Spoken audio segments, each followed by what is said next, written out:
This video contains subject matter that may be offensive and disturbing to some people. If you are the type to require a warning throughout a video or show, let this message serve as your warning. This channel discusses the harsh reality of true crime. If this warning is not sufficient for you, consider a different genre and unsubscribe from my channel immediately.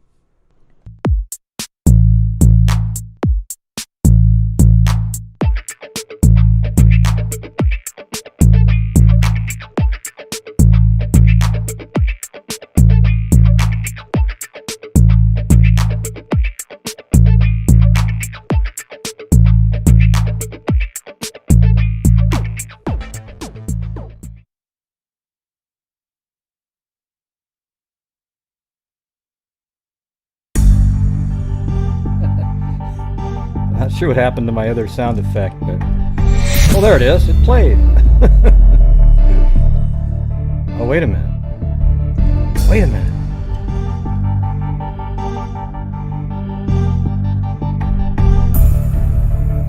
Whoa. Holy crap. I forgot my name. Oh, come on!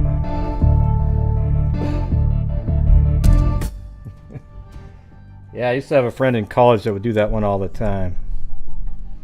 And literally people would say, "It's Gray," or, you know, whatever his name was. Okay. Yeah, I didn't forget my name. That's right. Hey, look at that. There's Heather. One of the original gangsters. Yeah, it's let's see. Heather and Ada, and I think it's Truth Sleuth in here. They've always been, you know, since about 2017, they always back me up no matter what. In these horrific, I mean, you know, like today when you see these bashing going on, it's nowhere near what it used to be back in the good old days at the beginning of these crazy people on social media who just, it's some, I don't even know if they're people or not, you know, it's, they're like monsters, right? Today, it's, you know, it's kind of shitty and everything. But back then it would be, you'd be in this group and there'd be, like, hundreds of people attacking because you didn't believe the stupid-ass theory that they believed. Okay? And let me just tell you that they were stupid. Okay, not like, well, that's your opinion, Gray. No, they were absolutely insane and wrong, and if you ever said it out loud, they'd do the whole, well, it's my right to have an opinion. Oh. Yeah, you're right. It is your right to have an opinion. I don't respect your opinion, and nor do I have to respect your opinion. I think it's idiotic. So therefore, I'm going to tell you that your opinion is wrong, and you'll just have to accept it once I lay out the facts and show you that you're wrong, all right? And if you're right, I'll say that you're right, okay? I'm not one of the people that just goes, wow, that's interesting, therefore it's true, okay? So anyways, those are the original gangsters. And then I think Daro was a little bit after them, came in a year or so after them, but she was always out in the groups helping me out and stuff like that. And, you know, and then we get into political season and politics suck. So, you know, while it could be interesting, it sucks and creates problems, right? So, I don't know if you guys have been, most of you who've been following the channel this whole time know that I've always thought in this case that the killer is a serial killer type killer, right? That's what I've always said. I mean, since the very beginning. That's a serial killer type killer. I don't think he lives in, this is my opinion, I could be totally wrong, and I won't care if I'm wrong because I just want the person caught. But my opinion is the person doesn't live in Delphi. It's possible that he had a connection to Delphi years ago and knew the area. It could be that he lived in Delphi, you know, like I was saying before, and then he came through there and he was hunting that day for a person, and he just got lucky or something. Or it could be that he came there a week before, did some surveillance, tried to figure out what he was going to do. Then he finally enacted the plan. He maybe even attempted on another day, but there was maybe nobody out there. Okay, so I think when they keep saying, "Oh, he's local, he's right here," I don't know. Unless they know who it is and they're saying that, I just don't really believe that.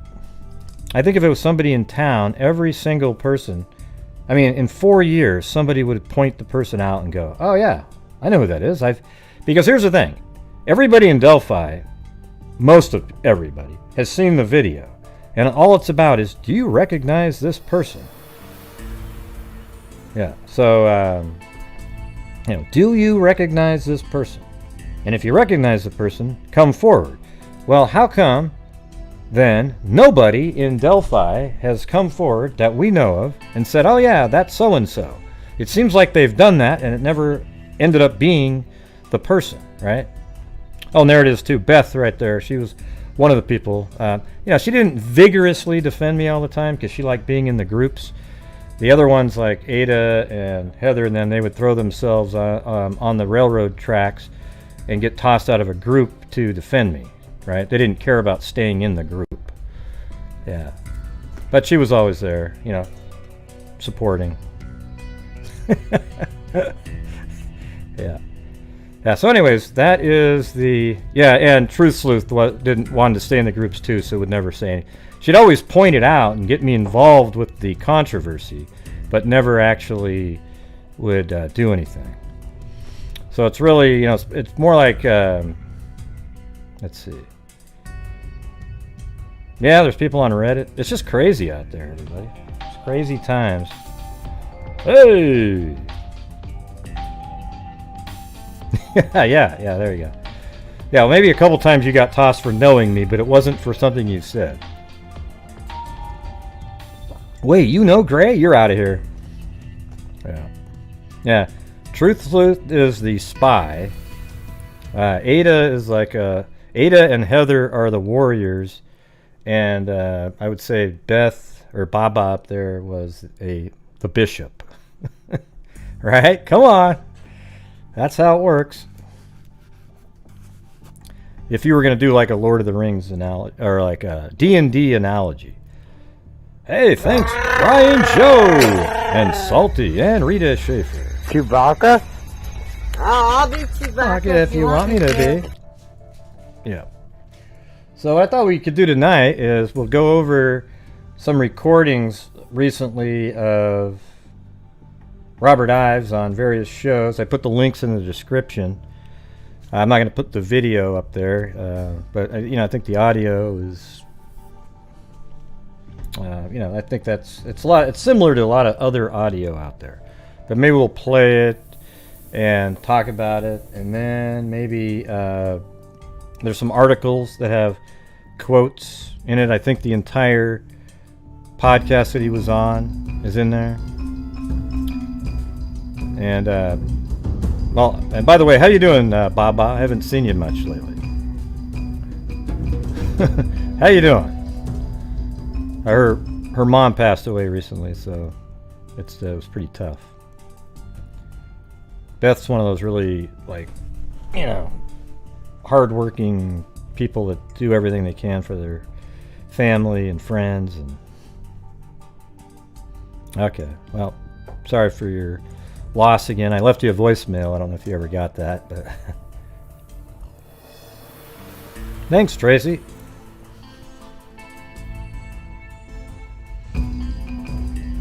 Oh yeah.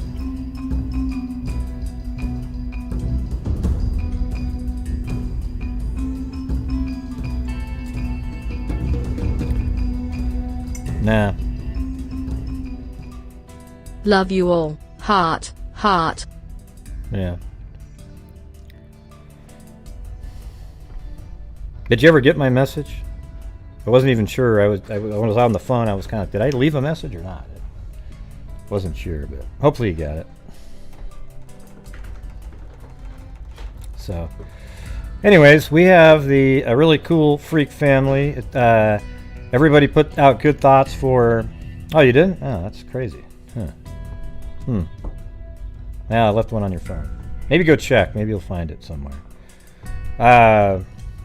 Dadio, Caspian Horses Rock, seems to be doing a little bit better, so keep your thoughts out for her. She's really struggling. She came on Halloween. She had one of she called in, you know, she had an outfit on Halloween. So I guess you really don't know what she looks like by going by that, because she was dressed up as some kind of a, I don't even know what it was. It was some kind of, was it a witch or something? Or maybe to remember what character she was. So everyone have good thoughts for Dadio, Caspian Horses Rock. Yeah. We have this little sort of a Facebook chat going on with her husband and getting updates, and sounds like she's, you know, slowly but surely getting better, you know. Even playing a little bit, I guess, with her husband at times, so that's a good thing. Yeah. And everybody put good thoughts out for Audra Blankenship there, as she's going through some health issues right now, so yeah. It seems like that actually works. You know, I used to be kind of skeptical a little bit of that, but man, it seemed to really work with my brother, Andy. Remember that? I mean, that was some weird shit. Like I went in there and it was just looked like, oh, this is, man, I just hope he has one last day where he's peaceful, and shit, now he's back to normal again. it was unreal, you know. So thank you all for that.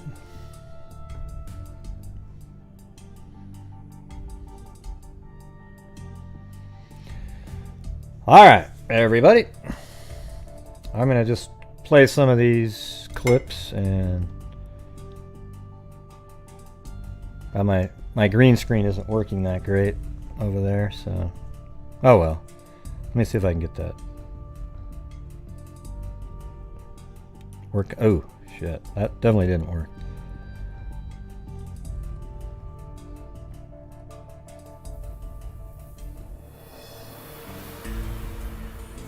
That's a little better. Not much, but a little bit. Alright, so here we go. I'm just going to have the bridge guy, you know, which I hate to use, but for the people just showing up there, not going to know anything else. But the bridge guy is actually the killer, okay?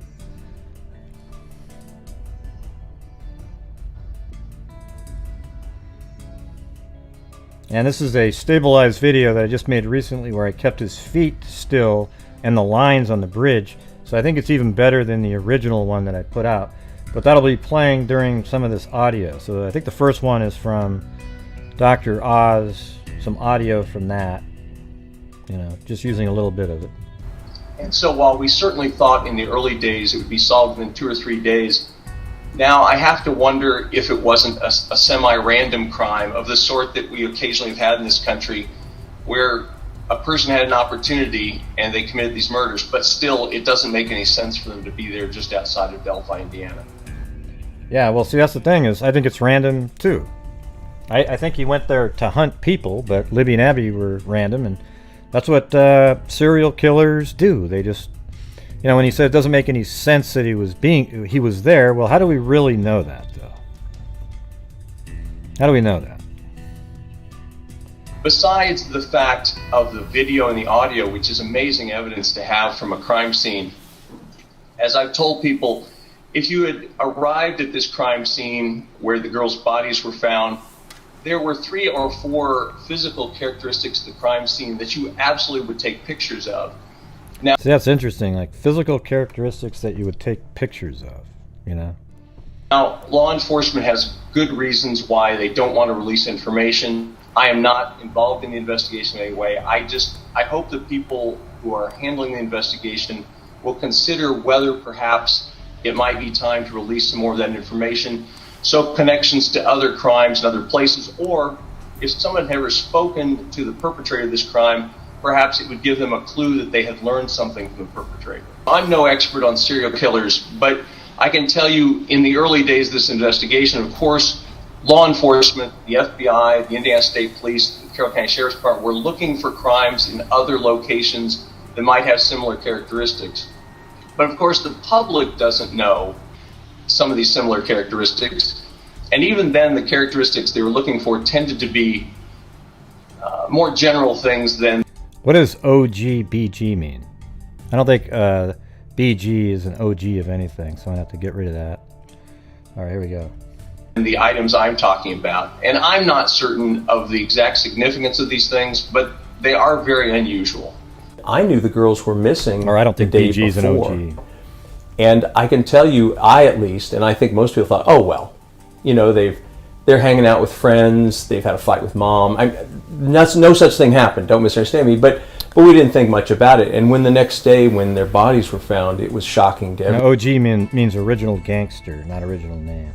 everybody. It was certainly shocking to me because in Carroll County, such a crime was unprecedented. You know, people... Okay, and the second one, it was on another program. So let's see, this was, I think it was, let's see, hold on one second. Well, it's in the description. See, it's I can't remember if it was Crime Online or somebody else. I knew the girls were missing the day before. And I can tell you, I at least, and I think most people thought, oh well, you know, they're hanging out with friends, they've had a fight with mom. Thanks, Trisha Rasmussen. No such thing happened, don't misunderstand me, but we didn't think much about it. And when the next day, when their bodies were found, it was shocking to everybody. It was certainly shocking to me because in Carroll County, such a crime was unprecedented. What's going on, Blue? What's going on?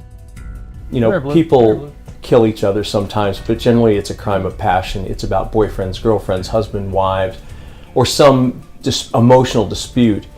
We've never had, in my time, I was first prosecutor in 1987, we never had a murder in a robbery or a random murder. You know, we had drunk driving deaths, we had murders of husbands and wives, but nothing like this. And so it was tremendously shocking. And the outpouring of law enforcement support was incredible then, because not only did the FBI come in extreme numbers, but the law enforcement, the police departments of the surrounding counties, the sheriff's departments, the city police departments, they all sent detectives. And in those early days, there were plenty of leads, you know, but there was no great lead. You know, people have asked me sometimes, was there a point where y'all knew who did it, but you couldn't prove it? No. When I was involved, that point was never reached. There was never a time where we thought, this is the person, we just don't have enough to charge. But there was so much physical evidence at the crime, and the crime had been found so immediately after it had been committed, that it's the sort of thing that experienced law enforcement officers, experienced investigators all believe, well, this is going to be solved really quickly. And normally it would be. It's shocking to me that it hasn't been solved today. In today's world, we have cell phone evidence and we have DNA evidence. But if you had been a police officer in 1960 and you had arrived at this crime scene with the traditional physical evidence that was there, and then not to mention the fact, of course, we had video and audio of the person I think certainly killed the girls, you would be certain you were going to catch them within 48 hours. Yeah, you see how he said they have video and audio of the person who certainly killed the girls. See, none of them are confused like everybody else. Like, sure, yeah, there's a chance that there was another guy there, but none of them really believe that. They just have to leave that out as a possibility. You know, because Robert Ives, he was there for the first year of this, so he knew all the stuff that was going on. Okay, he doesn't think that there was two people. I mean, but they can't rule it out because you don't see what's out there on the video or anything like that. Okay, that's the only reason they say that sometimes. But logically speaking, I'm not saying it's not possible that there was another person. I just think that the odds are very low that there was another person with this person right here. It just doesn't make a lot of sense. Yeah, exactly. And Ives even went down to the crime scene and everything. So in a while here, you're going to listen. A lot of you haven't watched the Scene of the Crime podcast that I was involved with Mike Morford and Jess Betancourt, and it was before HLN. It was just as good as theirs was, but we don't have the name recognition or anything like that. But it did really well anyways, okay? Mike Morford's a big name in the podcast community, and he interviewed Robert Ives because I asked Robert Ives if Morph could interview him. And we do have the interview here. I made a video about that, but based on the view counts of that video, I can tell you that almost nobody in the new sort of YouTube Delphi community that shows up has seen it, okay, or listened to it, I guess, because it was a video, but it was an audio, and Mike's comments are cut out, so it's just his. But anybody with a brain can kind of figure out what the question was, and yet you still have on the video, wow, it's pretty weird that you didn't put the questions in, you know. But how about this? How about use your brain and deduce what was asked, like this. Robert Ives. Oh wait, maybe it was, what's your name? State your name, please. You know, something like that. Okay, it's like, dude, you know, just think through it a little bit. I get so tired of the ridiculous comments that show up on videos, and just use your brain for 2 seconds, figure things out, and keep on trucking. You know, keep on trucking. You know, hopefully, most of the people that watch my channels are smart people, and so they are able to figure it out. But it's always those weird trolls that show up, you know. So when you add in the fact that we have evidence today, or we have investigatory methods that we didn't have in the 60s, all police officers, I believe anybody who was involved, I doubt anybody in that first 24 hours had any doubt it was going to be solved within 2-3 days. And just from the evidence at the scene. Yes. The circumstances of the crime, yes. Mm-hmm. And, you know, then after that, what happened was they developed a system where when there were tips or there were hints or there were reason to believe somebody was in the neighborhood, they would assign, we had so many officers working on it that the guys they give them sheets, in effect, go find these people and interview them about where they were that day and so on. And so there was this unbelievable manpower, totally unprecedented in my experience, working on this, and enthusiastically and passionately. And I would have been certain, if you had asked me at the time, I said, oh, next couple of days they're going to find a suspect and action's going to be taken. Not because I had any particular feeling about a particular thing, it's just because of the circumstances of the crime. At the scene. Yes. I've told people before, there were times in those early days, it'd be late at night, and guys wouldn't go home because they thought, no, we're going to go out and do this, and then we're going to solve this, because that's the perception everybody had. Not because we had necessarily a really good lead, just because it just seemed like, well, of course this is going to be solved. The location is such it's not a tourist attraction or anything. You know, if you weren't from around here, you'd have... Okay, let me just say this really quick. The channels out there that are playing the audio that was released and pretending that there's information on the high-pitched sound in between that they've been able to determine are no better than psychics or EVP reading type people, okay? Do not believe any of it. It's total bullshit.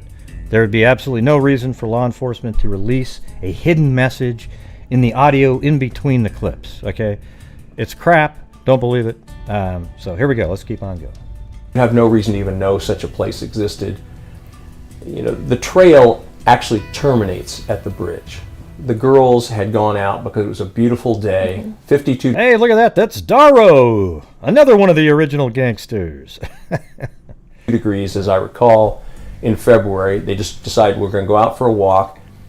And I remember at the time I would see on the internet or nationally people saying, I can't believe those girls were out there, as it was the wilderness. You could walk from my office downtown. Yeah, this is one of those comments everybody makes. How could they be let to be out in the middle of nowhere? Oh my God, I can't believe the parents, they let them walk around out there. It was the wilderness. You could walk from my office downtown out to where they were in 20 minutes, maybe half an hour. You could drive tops. in 2. And you could drive there in 2 minutes, 3 minutes. And so it was just on the edge of town. In fact, there were houses. In fact, where the crime scene is, there's a house up on a hill that can actually look down. The backyard can look down and see that. Yeah, here, let me open that up so you can see that. I had to reboot a minute ago, so.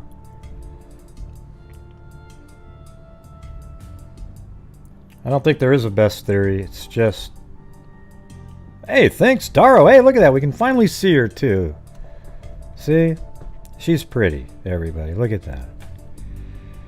All right.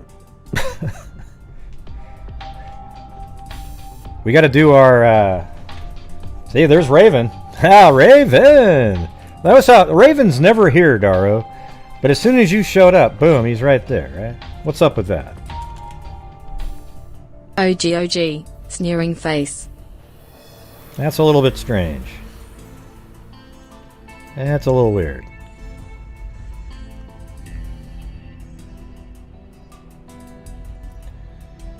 Okay, so that house he's talking about right there is this one.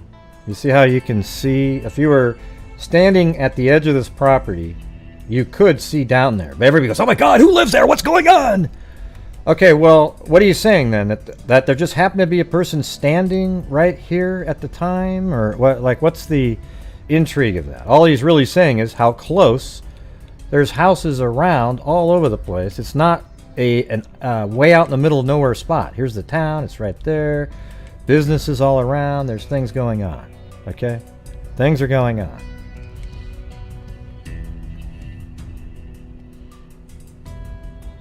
All right, here we go. That house, or the crime scene, I should say.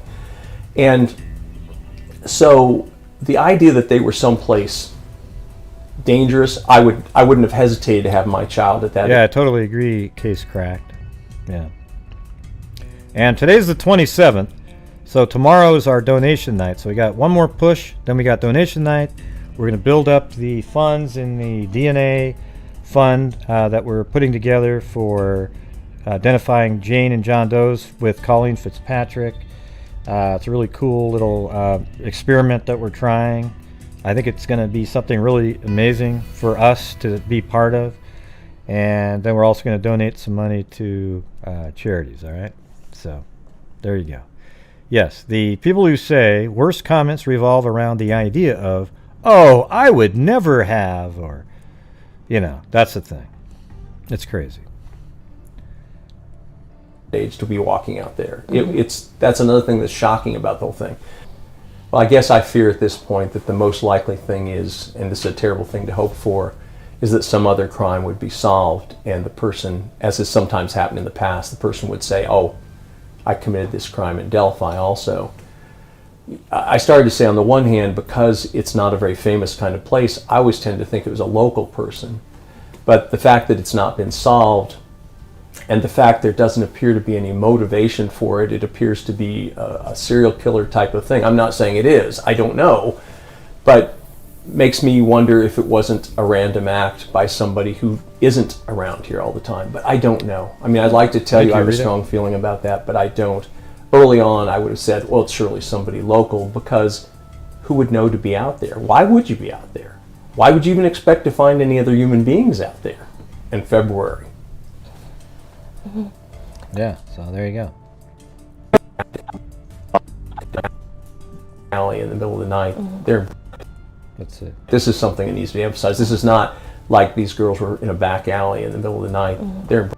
Yeah, so that's the thing, is everybody, they don't take the time to look at the area and try to figure anything out. They just assume, oh my God, how could they possibly be allowed to go out there alone in the middle of nowhere, everybody? Man, I'm so much better of a parent than any of them. Wow, I'm so much cooler. So I'm going to go out and I'm going to bust them and, you know, just destroy them and think I'm so great because I wouldn't have done that. Well, you know what? Everybody did that in Delphi. It was like Mayberry. Everybody left their doors unlocked.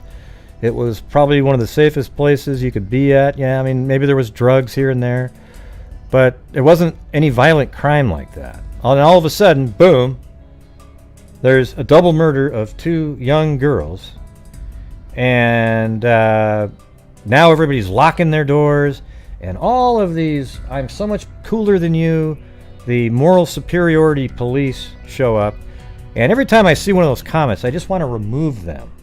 I want to take their comment and like isolate it and point it out and go after it, because I think it's disgusting. Okay, you know, the families have to deal with enough instead of having you telling them how wrong they were. Okay, and it doesn't help a goddamn thing. All right, so that's the truth.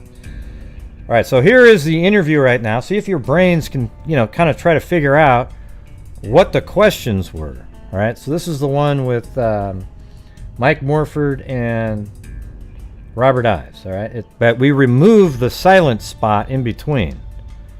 So hopefully you can figure out what might have been asked, but it doesn't really, it's still really useful information. It's 37 minutes long, an interview with him, okay? So here we go. This is the full thing, unedited. Hi, this is Rob Ives. Hey, Mike, it's Rob with an R. So what do you think he asked there? Like, what, he probably called him? I'm just kidding. Here we go. We're just going to go through this, all right? No sweat. What can I do for you? I've got the time, sure. No, I'm happy to talk. I'm happy to talk about it. I'm in favor of publicity for it any time. As I told Gray, I have a lot of respect for Gray. He got involved creating videos way at the beginning, and I was very impressed with the work he did. Had we ever gotten to a point of having a triable case, I might well have hired him to produce some graphics for me, because he did really wonderful work, and he and I have communicated on and off over the last couple of years, and I do trust him. So what can I do for you, Mike? Well, my name is Rob Ives. I was the prosecuting attorney in Carroll County at the time that Abby and Libby were murdered, and in addition to that, I was the prosecuting attorney for a prolonged period of time afterwards, during the period of time, particularly when the FBI was in Carroll County in great force. Well, most recently for 7 years, but overall, I was the prosecuting attorney in Carroll County about 18 years. Well, when there's a really major felony in a small county, Carroll County is 20,000 people, 380 square miles, a highly agricultural county. There aren't very many people there. And when there's a major crime, a murder, rape, even most burglaries, though I don't always know as a prosecutor there's been a burglary that's occurred. When a really major crime's occurred, they're going to contact us. And while I am not involved in the crime scene, forensic work, and so on, I was out on the day the bodies were discovered. No, it's typical. You know, I don't know in really big counties or urban areas, probably not, but for me and for my deputy, Mr. Bean and we're both longtime prosecutors. Hey, good night, Mag. Sorry you always buffer. That's crazy.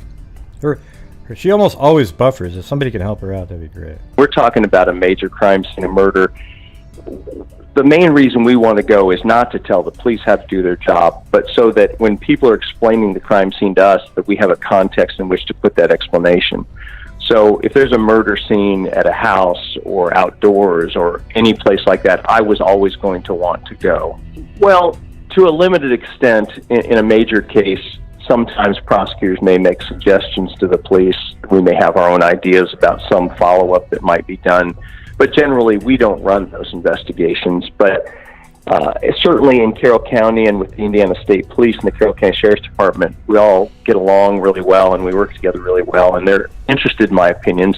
But more importantly, as cases go on, subpoenas need to be issued and search warrants need to be issued. And so I need to be familiar with the facts because I produce all that. Or when I was the prosecuting attorney, I produced all that material.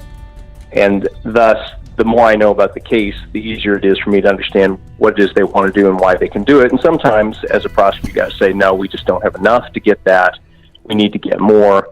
Or alternatively, the police sometimes convince us, no, we've got this and this and this. And sometimes, we become convinced they're correct.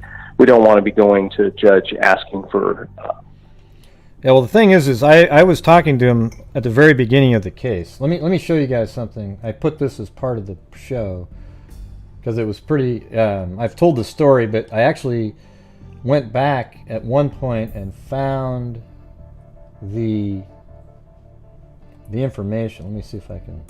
Yeah.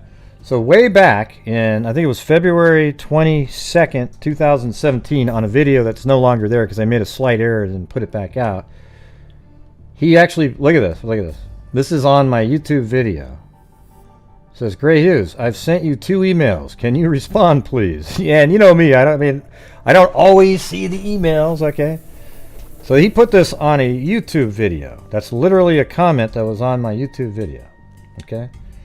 And so then I wasn't really sure who he was, so we kind of had this back and forth for a while.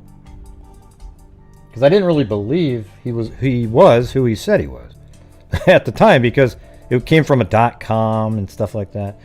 So we conversed back and forth, and then finally I go, okay, cool. So I called him up, and then the phone rang. They said, hey, I said, can I speak with Robert Ives? She said, oh, he's busy. Let me check. Boom, boom. Okay, wants to talk to you. Just they sent me straight back, and we talked for, I don't know, 15, 20 minutes, and we conversed a couple times after that, emailed and so forth. But it turned out there was never an arrest, and they weren't going to put out any new information. One time he told me that he could provide me with photographical evidence so that we could be more accurate, or that I could be more accurate on my flow video that I made. But what it turns out is I had Beth Baba that was in here, and Bonnie Rame, and they went out to the bridge for me, actually. They literally said, hey, can we go out there for you? And so while we were on the phone together, we walked through it, we worked through it, and we figured out exactly each of the spots where... Oh, thank you very much, Wally Gator. Very cool. And Lee D, Bush and Beach Lifestyle, Sarita, and Jen H. So we figured out exactly the spots on that bridge. Like, literally the exact spot. Not like, well, kind of, over here. It was 100% accurate. Yeah, Bonnie Rame was really cool. Yeah, she was really into it. Took some really amazing clear footage out there that I have. I've played it before. I don't know if you guys have seen it. One of these days, what I should do is a show where I play all of the footage that I have that other people took out there. That were, they did it for me, and we can just play it, and maybe it'll help somebody do something. Yeah, it was literally down to the inch. And I think Beth is the one that noticed that you could only see that white nodule. Like if I play this, watch. Investigative. Right there. This white nodule. Hey, thanks, Jessica Schubach. By the way, she had a really good poem in the contest that we had. That was a good one. All right, so see this little white spot right there? We'd always looked at that, wondered what it was. And she went out there, and what she did was she went off the end of the bridge. She went all the way near the end and says, you can only see that white spot when you go down low off the end of the bridge. And then she walked towards it, and it turns out it's about a 3-foot long broken section of the side rail. It's not really this little white thing that's sitting there. Okay, but it looked like that. So she was able to determine that. And so that's when we realized that she was off the end of the bridge. And when I asked Robert Ives in a message, I said, hey, was Libby standing off the end of the bridge? He said, assume Libby was standing off the end of the bridge. All right, so that's basically him not saying yes or no, but basically confirming exactly what we were saying. Yeah, it's kind of a little... It's weird how it looks like it's kind of destroyed there, but... Anyways, yeah, that was just a lot of really cool work that we were doing. Bonnie, even at platform 3, measured the exact distance from the corner of the platform to exactly where Abby was standing. So we got it all figured out. That's, if you look at the Flow 3 video, that's pretty close. We then later developed that the suspect was about 10 feet closer than I have it in that one, based on the, if you look at the lines on the ground or on the bridge there. Picture of what? Yeah, I've got video of the broken. I've played it. I've got video of the broken side rail there. So, anyways, I'm just going to keep playing the interview here. Materials, search warrants, or subpoenas, or similar things without having a proper foundation for that. Well, it's really difficult. As I've told Mr. Hughes on several occasions, the difficulty is, first of all, I'm afraid I'm not going to remember details correctly. And secondarily, I want to be very careful. Yeah, because I'd asked him a couple times, like, hey, can you give me anything? And he goes, well, he told me a couple times that he does, he only wants to say what law enforcement said. But recently he said a few extra things, not really giving away anything, but just making it so that you can speculate. There's a little bit more things as a fact, On my podcast, the one with the Scene of the Crime, Delphi with Morph, myself, and Jess Betancourt, he mentioned that the crime scene was very unusual. We didn't get we didn't get lucky enough to have the huge. That was a great comment, but we didn't get the part about there being signatures, and so that was what everybody was like. Oh my God, did you hear that? That was a good. Win for HLN that they got that one word, even though the crime scene was very unusual, is pretty good too. Thanks, Case Cracked and Darlene White. But I'm not releasing information that the investigators haven't decided to release. There are good reasons why information's not released. Sometimes the police want to know things that suspects don't know, and in addition, they want to know things that if a person tries to make a confession for publicity purposes, as you know, no doubt, sometimes people confess to things they didn't do. You want to make sure that you know things about the crime scene that are not readily available to the public. And thus, I have to be really careful. I can tell you, I do recall when the girls were reported missing, because it's not unusual for teenagers to be missing for a period of, an hours or a day, because they've run off, they've run off to Canada. I actually had 2 young people run off to Canada one time. And generally...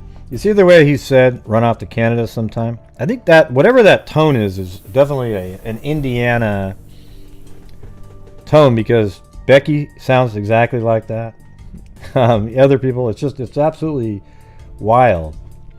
That little tone about...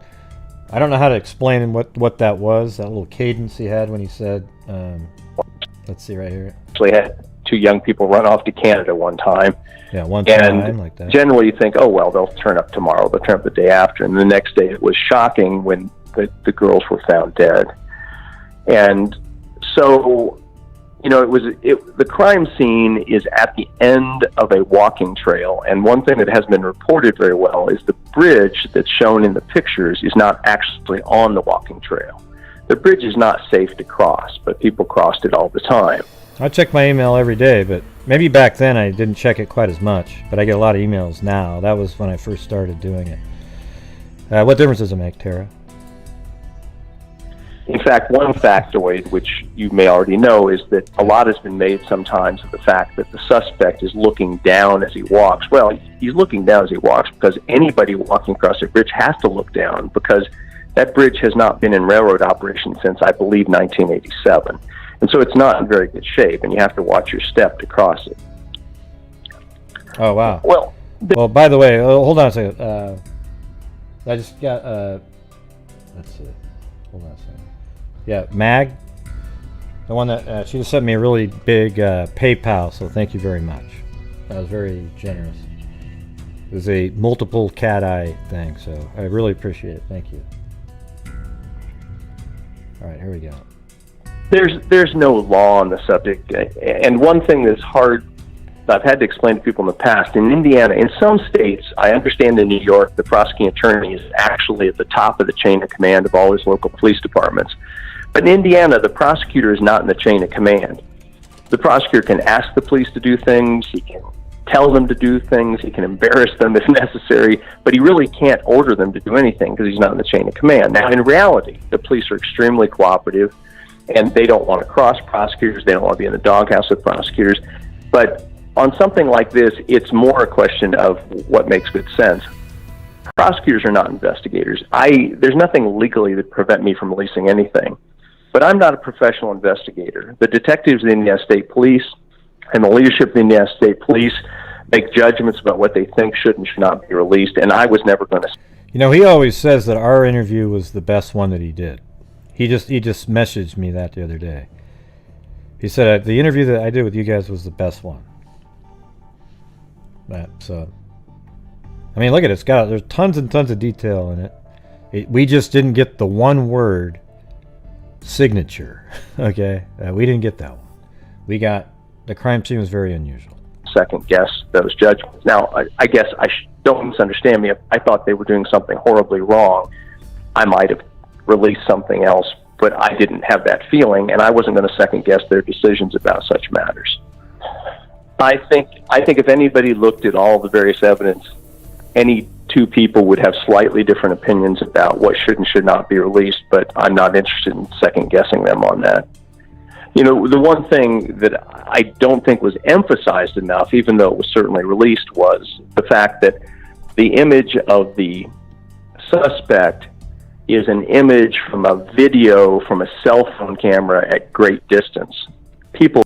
Do you remember? You know, here's the thing, everybody. What he just said right there, I knew before he, before he said it, it was just obvious from the beginning. But ask Truth Sleuth and Heather or Ada or any Baba, how many people out there you had to argue with for months and months and months, MUNTS, that it was a still photographs that were taken on the bridge and a separate audio recording. People said that for so long, and people still say it occasionally. It's mind-boggling. Okay, but he even admits that they didn't really... Yeah, exactly. He even admits right here that they didn't do a good enough job explaining it, but I don't even know if they should have had to. It's crazy. People kept asking, well, why don't they enhance that? Yeah. Now listen to what he says here, everybody. For all the people that want to enhance the video over and over and over again and look at a zit on his face and say, wow, I think he used Oxy 10. You know? It was emphasized enough, even though it was certainly released, was the fact that the image of the suspect is an image from a video from a cell phone camera at great distance. People kept asking, well, why don't they enhance that picture? Why don't they make that picture? Well, there's no pixels to enhance. There just aren't very many pixels there. Right. And so they did a marvelous job, really, of getting that picture up to the quality it is. And I know that's confused people out in the public. Well, why don't? Because there's no magic, as you know. I mean, you have X number of pixels. Those pixels. The reason it confused people for a long time is because they didn't listen to my interviews. Okay. The thing is the video. We've said from the very beginning that the suspect is very small on a much larger video that they cropped out. Perhaps, maybe even Abby was still on the bridge in the foreground here, and they didn't think that that was useful, because it really isn't, to be honest with you, at that point. So they just zoom in on the suspect and work with that, and when they zoomed in and cropped that out, they're working with very little pixels. Basically what you can do is change the contrast up a little bit, and that's about it, okay? There isn't some wild new NASA technology that can look in and see that his pupil's dilated, okay? It just isn't there. For example, if the eye is 1 pixel, okay, how can you then, let's say the whole eye was 1 pixel. So ask yourself at that point, how would you be able to get more detail out of 1 pixel when that is just 1 shade? You can't. So what these clowns do on the internet is they boost up the DPI dots per inch. So if it's 72 dots per inch, they boost it up to like 500, and then what the software program does, it does like estimates and starts sort of adding pixels with the same coloring, and then they put all these filters and go, look it. Okay, no, you've just destroyed it at that point. You've added things to it that don't exist. Or a certain color, it may be that you can enhance the image by adding to the contrast, reducing the contrast, but you can't do anything to change the fact you have X number of pixels making up the picture. And as such, you only have certain resolution when you're dealing with a picture like that. Mm-hmm. Yes. There is a lot of crime scene evidence. Some of it is somewhat odd. But when I say that, any murder scene tends to have odd facts about it. I mean, in real life, obviously, people don't kill people really all that often. And this crime scene, there's a lot of evidence. There's a lot of unique facts there. And honestly, I'm shocked, and I promise you the police are shocked that... See, a lot of evidence, a lot of unique facts, very odd. It wasn't solved in a day or two, because it just didn't seem... We're not used to, in rural Indiana, normally, if person A murders person B, it's obvious who the suspects are, and usually it's pretty obvious how to prove they committed the crime. This crime is very strange. But let me put this... No, the thing is Heather, about the word month. Nobody out there actually pronounces the TH. Nobody goes, hey, we got 8 months from now. You know, it's just months, right? So it's really M-U-N-T-S is how it should be pronounced. Or Z, months. Go ahead. No, go ahead. I mean, the crime scene was physically strange, but that's for the state police to decide what to release and not release. I've said that before. It's very odd. Very odd, physically strange. It's kind of hard to answer that, because in a case like this, they probably weren't going to make an arrest without talking to me or talking to whoever the prosecutor was at the time first, to make sure that we all agreed there was enough. You know, obviously police make decisions to arrest people all the time, and if someone confessed or there was some piece of physical evidence, DNA evidence or such, that linked... Hey, I don't know, you don't have to block that comment that said BG had to be covered in blood. He could have been, you know, but let's just try not to, when people type stuff like that in, I really want to start limiting the removing of comments. I mean, I appreciate you doing that because you're looking out, but let's just start doing it where we're only removing comments that are, you know, being really critical and hateful towards the channel, or saying absolutely, you know, ludicrous things by accusing different people and so forth, okay? But we're not really, we don't, when you say the, you know, BG had to be covered in blood, well, you know, we don't really even have the facts about that part yet. Yeah, it might be a bit much. You might be right, Jennifer. I see what you're saying. Yeah. That's kind of right in the gray area there, so don't worry about it. I see what you're saying. Linked a person closely to a crime, well, they're going to go ahead and make an arrest. On a case like this, if you were building it up from a pile of facts, then you're probably going to consult with your prosecutor to determine, do you think this is enough? That's what in my experience, experienced detectives, experienced investigators know that they... Yeah, they have more audio, and we know that because if you take what they've said and you listen to Holman and actually even the Sheriff Lesenby, there is more audio, right? There is more audio out there. How much? We don't know. They need to do that if they're building up a case on circumstantial facts. But if you had enough to file, what you do as a prosecutor is you... Well, hey, Clay, because, listen, I mean, it's weird. See, when you get people that ask questions like that, wow, they have lots of evidence. How come they haven't solved it? Well, because they haven't solved it yet. They haven't been able to link the evidence to a particular person. Yeah, haven't you ever heard of crimes that aren't solved quickly with lots of evidence? Yeah, there's lots of them, Clay. Okay, it's not that weird. It's just such a strange... Those kind of questions are so strange. You know, just... They have lots of evidence and they've decided not to solve it just so they can get somebody like Clay to get pissed off. Know that they need to do that if they're building up a case on circumstantial facts. Who knows? But if you had enough to file, what you do as a prosecutor is you deal with the people most closely related to the investigation, and you go over and over the facts. What can we do to bolster this case? What can we do to make sure that we've covered every possibility? And in addition, you try to look ahead to think, if there was a defense attorney involved, what holes would they try to make in this case? What can we do to fill in those holes? And so when you're dealing with something like this, where the penalties are so grossly severe, and the chance. Okay, listen, I'm pausing this, but this whole interview right here is out on my channel as a standalone without me interjecting or talking. Okay, so don't go, great, just let me hear it. Okay, great. Go watch that video. Okay, I'm going to stop this and talk when I feel like it. That's what I'm doing on my show.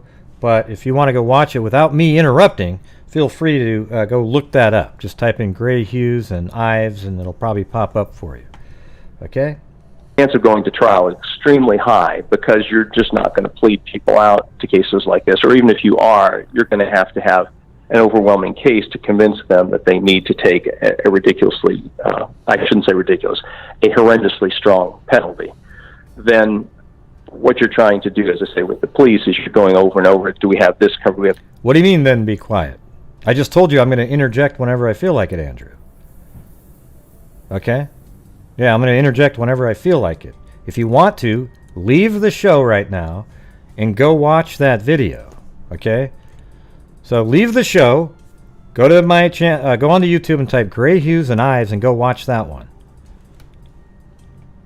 Oh, sorry, pal. What a weirdo. Jeez. This covered. We have this covered. We have every piece of physical evidence that we send every single thing to the lab.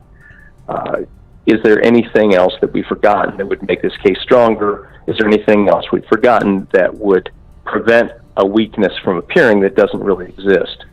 Because obviously one defense line is always, well, the police didn't do this, the police didn't do that, they didn't do this, the state didn't do this. And so sometimes you do things, you take steps that you don't really believe are going to produce any evidence, but you want to be able to tell a jury, no, we tried that. We tried to do that. In the old days, when I say the old days, 20 years ago, I mean, the big thing always was, well, they didn't take fingerprints. We're going, well, there's no identification issue. Well, juries still don't understand why you didn't take those fingerprints. So as you guys say, you throw the dust around and you look for fingerprints everywhere you can. And in today's world, you certainly look for DNA every place you can. You look for fiber evidence every place you can. Footprints, all sorts of little physical material evidence of the sort that, you read about in every mystery novel. Well, yeah, absolutely. I mean, one thing, and this can be a problem sometimes with inexperienced police officers. Well, it's obvious, and yes, it's obvious to me, it's obvious to you, but we never know what is enough to be obvious to a group of jurors, and so we don't say, oh, we have X, that's enough. If we can get Y and Z, then we get Y and Z also, because you never know. When you go to a jury with a case and you say, we have proof beyond a reasonable doubt, not just that we think he did it, not that he probably did it, not that we're fairly sure, but proof beyond a reasonable doubt, you have got to bring everything you've got. Yeah, this is Morph interviewing Robert Ives, but we all came up with the questions, and Morph's a really good interviewer, so we just had him interview. And plus, it felt like it'd be better since I already had a relationship with Robert. We were talking and everything. I don't know. It just seemed like a better way to do it. But you don't hear Morph talking at all. Just because I believe it or you believe it, you have to know that 12 people who are not familiar with law enforcement, not familiar with crime scenes, and who are instructed that they're to assume that the defendant is not guilty, they're going to want a lot of evidence. And so you want to make sure you have everything. And what may be important to Mike or Rob, to juror number 11, some other fact might be the really important fact to them. What people think is relevant has often surprised me. And so you shouldn't assume that, oh, well, A plus B equals C. They might want to know a few more things. And so, and it's a problem sometimes, because when you're a prosecutor, you try a lot of cases and you see the things that go wrong. Some police officers go their whole career and never have to testify at a jury trial. And so sometimes, not detectives, not experienced detectives, they'll not understand, why are you being so picky about this? Well, we're being so picky about this because you never know what that last fact is important. You never know what that last convincing fact will be that will make a juror vote guilty. Because you're asking a lot of people to vote guilty in a criminal case. I'm not going to... I don't want to speculate about that, because that's not my decision. That would be Mr. McClune's decision. I don't want to put him in a position where, well, Rob Ives said he'd do X. You could look at the Indiana law and you could see the penalties are extremely harsh for a multiple murder, and probably what you would imagine. And So the question was, what would you recommend? I don't know what the tactical decision making would be by whoever is responsible for this case to determine what charges they'd file.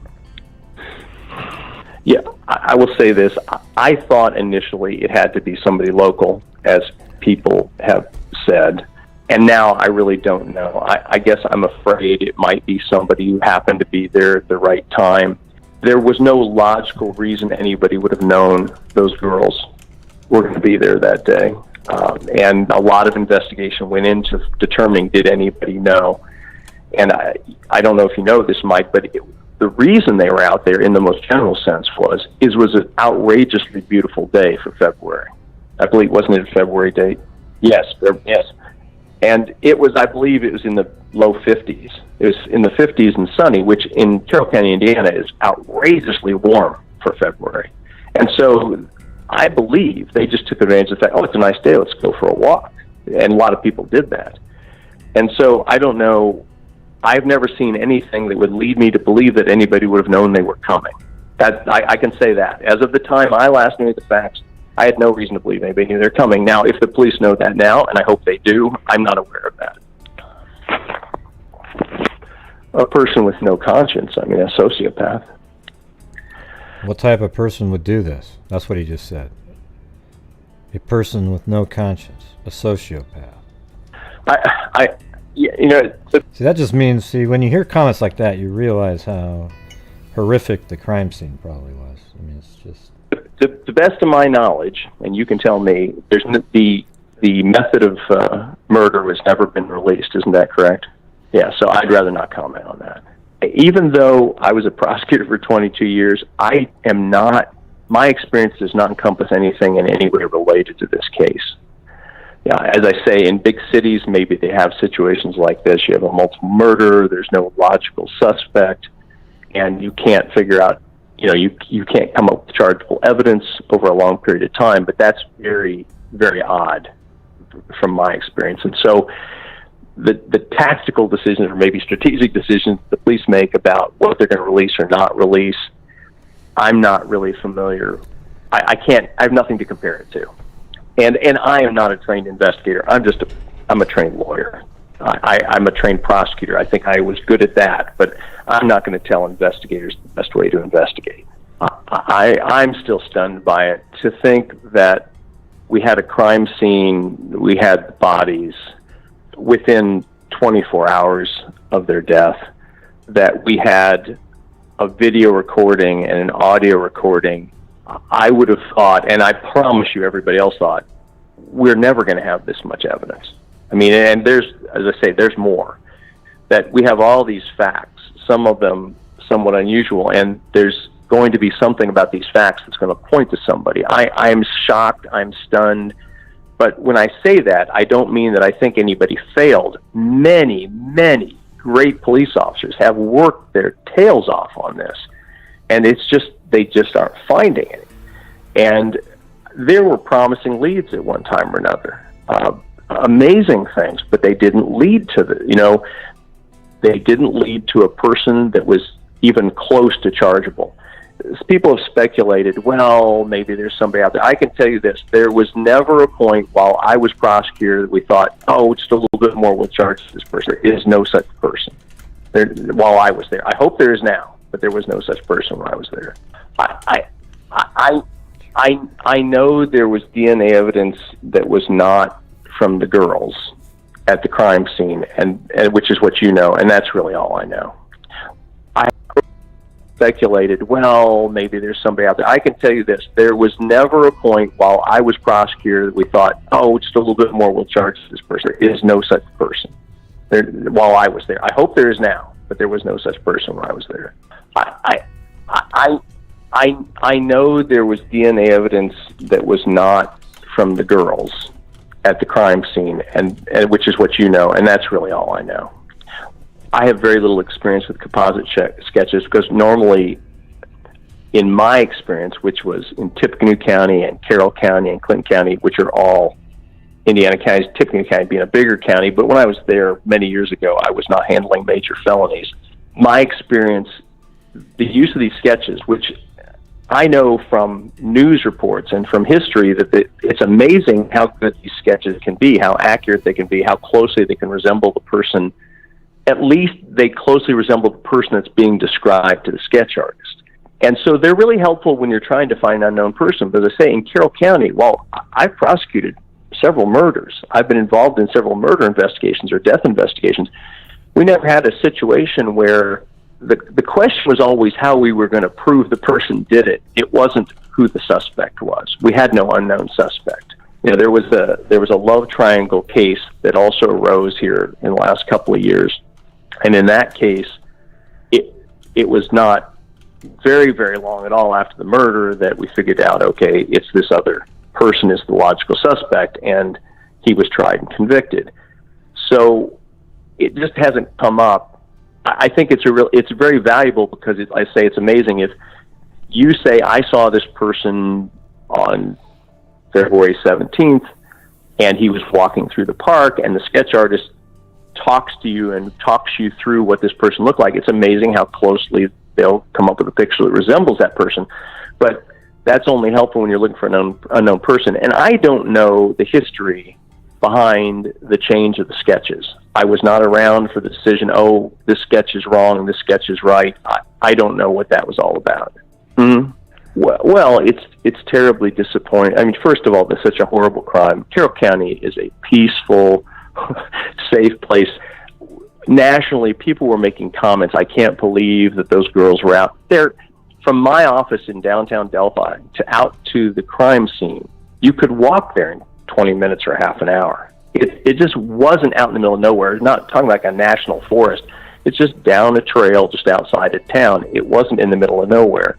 And I would never have hesitated when my child was that age, say, oh yeah, you can walk down the trail. But I would have said, don't go on that bridge. But that's a different issue. That's just a bridge safety issue.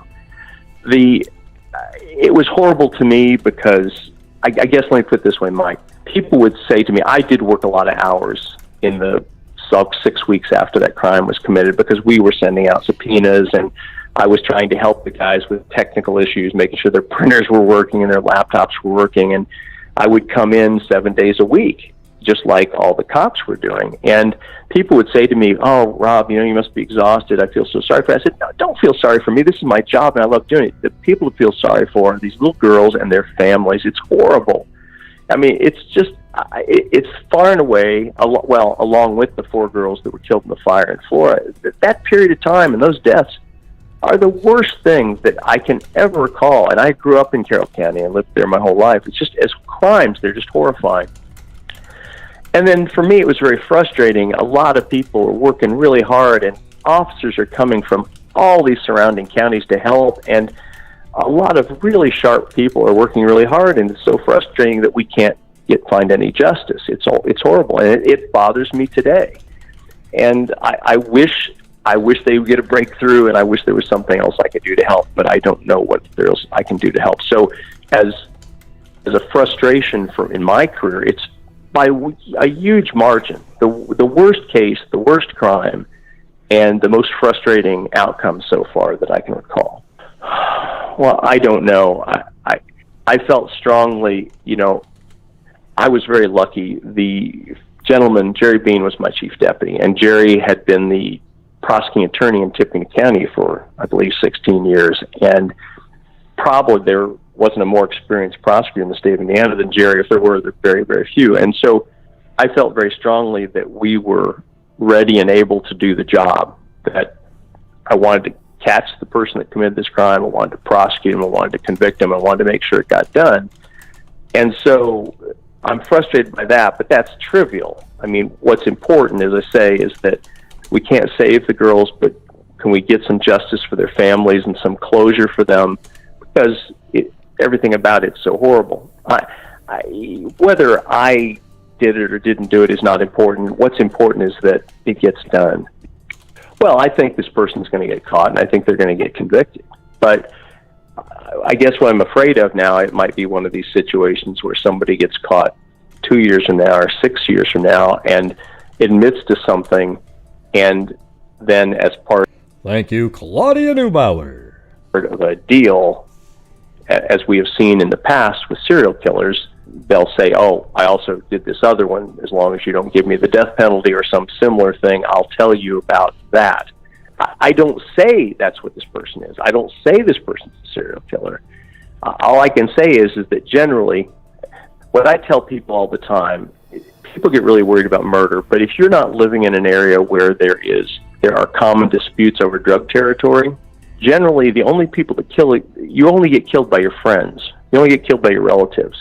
If you can trust your spouse, your girlfriend, your boyfriend, because almost all murders in rural Indiana are crimes of passion. Somebody's really mad about something. You're not killed by a stranger. They don't kill you to take your wallet.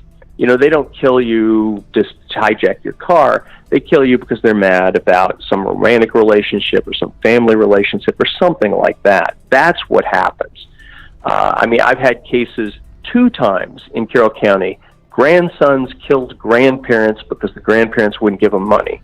That seems ridiculous, but they were people that knew each other that had a dispute of a family emotional nature. That's the sort of murder that we would have in rural Indiana. This is not like that. There is no apparent motive. There's no logical reason for it. It makes no sense.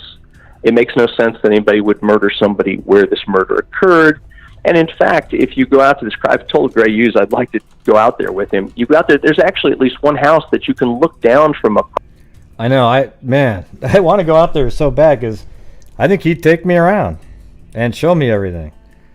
That's just... every time I hear that, because he did tell me that once. He goes, hey, if you come out, I'll take you all around and we figure out... wish I could do that. Nature. That's the sort of murder that we would have in rural Indiana. This is not like that. There is no apparent motive. There's no logical reason for it. It makes no sense. It makes no sense that anybody would murder somebody where this murder occurred. And in fact, if you go out to this, I've told Gray Hughes I'd like to go out there with him. You go out there, there's actually at least one house that you can look down from a property, a residential property, and see where these bodies were found. It's not totally isolated out there. It's terrible speculation. Yes, I do, because with human nature being what it is, it's hard for me to believe that anybody could do something so bizarre and horrible and not feel compelled to tell somebody about it. There was, honest to goodness, a case in Carroll County many years ago. We have a tremendous state police detective named Herb Clear, where the case started because a fellow in a bar in Japan on military duty was talking to somebody else and said that people had been murdered in Carroll County. The word got back. It got to the state police. Herb Clear, who was an incredible detective, found these bodies buried on a farm. And they were talking, we're talking 30 years ago now. And it was started because somebody couldn't help but talk about it. And it's an incredible, incredible case from many years ago. And maybe I take too much from that experience, but my experience in human nature is that I just can't believe somebody could commit this crime and not feel compelled to tell somebody, either to confess to it or to brag about it or to at least hint at it. So I've always believed that somebody does know. Maybe they're afraid, maybe they don't want to believe the truth of it. And maybe there's somebody out there so self-disciplined they could commit this horrible crime and never tell anybody or hint at it, but it just seems impossible to me. I can't give you a number, but the problem with that is people, we did searches and so on. And so people would think, oh, the search is here, so so-and-so must have committed that crime. And that's a terrible, terrible jump to make in your reasoning. That's just not what was going on. And so I don't know how many persons of interest, you could take particular police officers. They may have said, well, maybe so-and-so could have done it. Maybe so-and-so could have done it. You look around, you go, who was available? Who could have possibly had any motivation?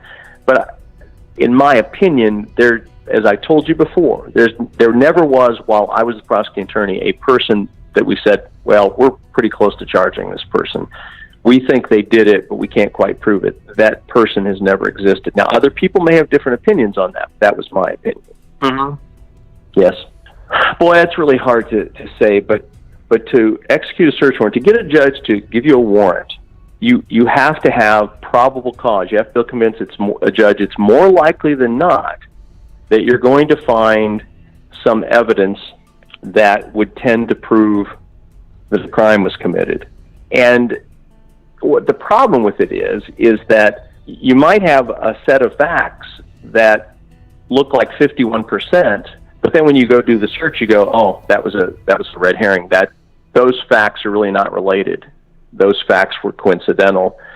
And in addition to that, what happens is when you're digging as hard as we were digging, what happens is... Wow, thanks, CC. What is that? Looks like blue jumping up into my arms. You find some people that have committed some crimes, you understand, but they aren't necessarily related to this crime in any way. And so you may go do a search warrant, and you might even be hopeful it would find some evidence relating to this crime, but really your probable cause relates to something else altogether. Yeah, everybody brings up the meatpacking plants. Man, oh God. Everybody's talked about that from the very beginning. They searched the meatpacking plant. The YouTuber that talks about the meatpacking plant wasn't the one who even started talking about that a long time ago, okay? Who knows if the meatpacking plant has anything to do with it? Maybe he's an alien. I mean, it just could be 1,000 things. When people say, oh wow, oh gosh, God, maybe he worked at a real estate office. Maybe he had a camouflage ball cap. Maybe he had a membership at the local gun club. Maybe he had I don't know, man. We don't know any. Here's the thing, everybody. None of us know anything about him. But rest assured that law enforcement has looked into every single thing that you are going to suggest. Okay? So anything that you say, like, hey, I wonder if they checked the cell phone towers. Yes, they checked that. Hey, I wonder if they done, so you can wonder those things, but yes, they did. They checked every single thing. And the reason we know that is because the FBI was in there, and they do all of those things. They do crazy things that you wouldn't even have thought of. So those little mundane things, yes, they would have checked that out. Early on, I think the boots, they checked some boots out at the meatpacking plant or something. Remember that? Does that make sense? Yeah. I don't want to come up with numbers on this because I will get the numbers wrong, but the police presence in Carroll County for a month period or longer there, probably 2 months, was so stunningly greater than it had ever been in history. Yes, we know that there's meatpacking plants all over the place. We don't know if there's any relationship to that at all. I do know what you're saying, Tia. I've heard that. Everybody's known that for a long time. There's meatpacking plants all over the place. Well, hey, everybody, there's a Chevron in both states. Can you believe that? Yeah, there's meatpacking plants everywhere. So all I can say is I don't know if they're related. Doesn't sound like they are related, but they definitely have similar deal. They're similar in the crime. I'll give you that, Tia. They definitely have a similarity in terms of the crime. I have dealt with FBI agents many times in my career, one at a time. An FBI agent about some big fraud case or about steroids crossing state lines or something. At one point there was a time when there were probably 20, 25, I don't know, FBI employees in Carroll County at one time. And so we had this FBI presence, and then we had a huge state police presence, and then we had our sheriff's department working on it all the time, and the Delphi Police Department working on it all the time. And then officers, as I said, would come from other counties on loan. They would come, and they would get assignments to go check on leads.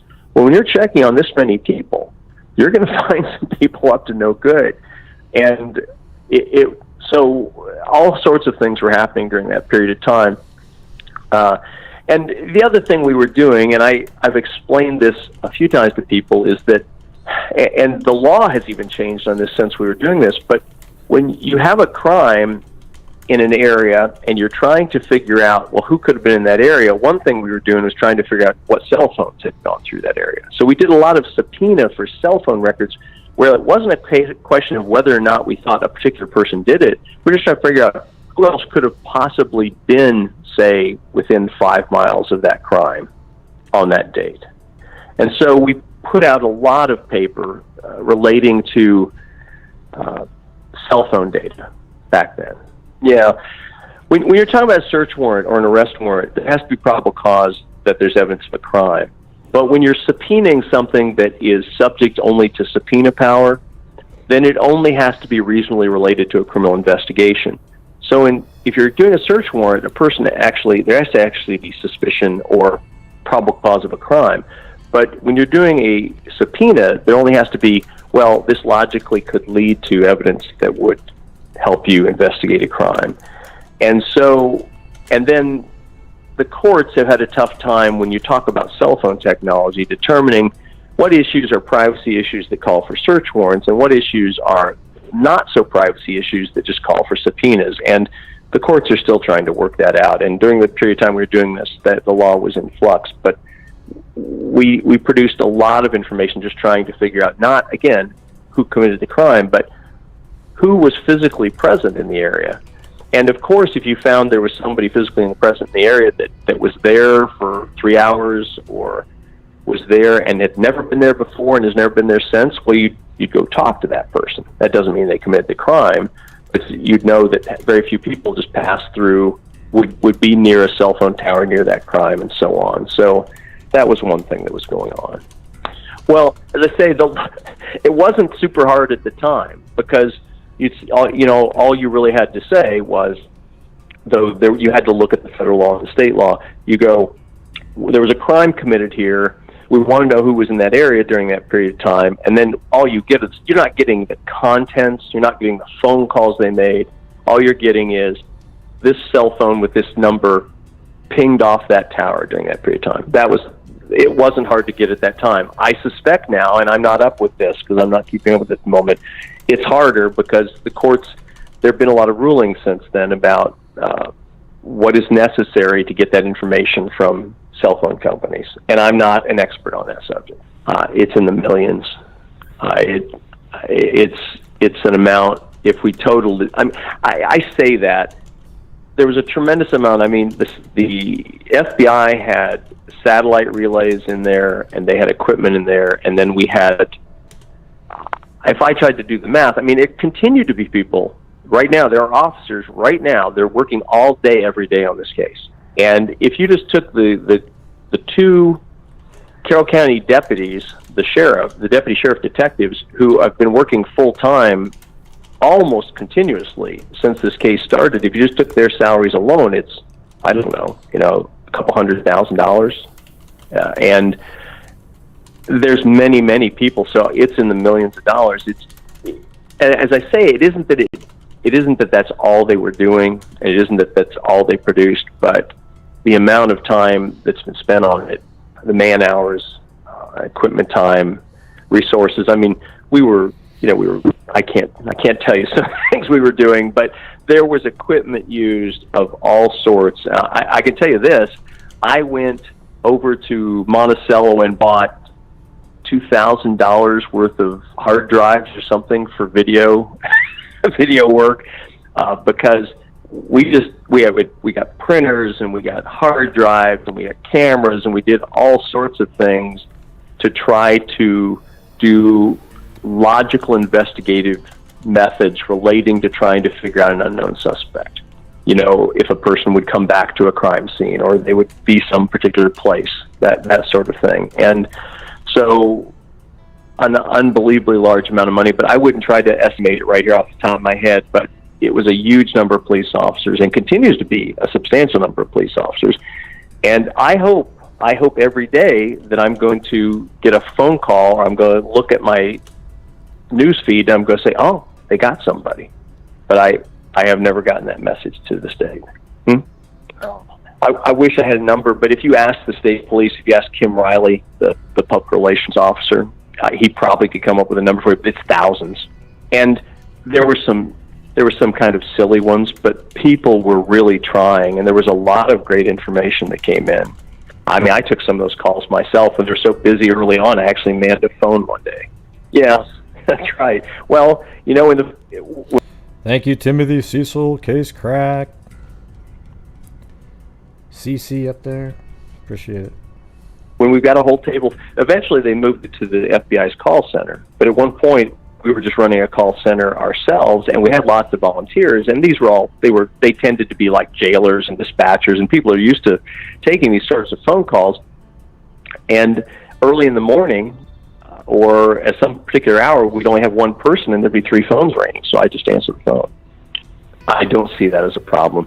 But Mike, as I told, my belief on this is, and I don't believe anybody in law enforcement disagrees, anything that will generate publicity about this case is okay with me, because I believe, and one thing, I had a difficulty, one of the Indianapolis TV stations couldn't understand why there was a press conference about Abby and Libby and not about the four girls that died in the fire in Florida. And I said, well, because we don't have any information to release.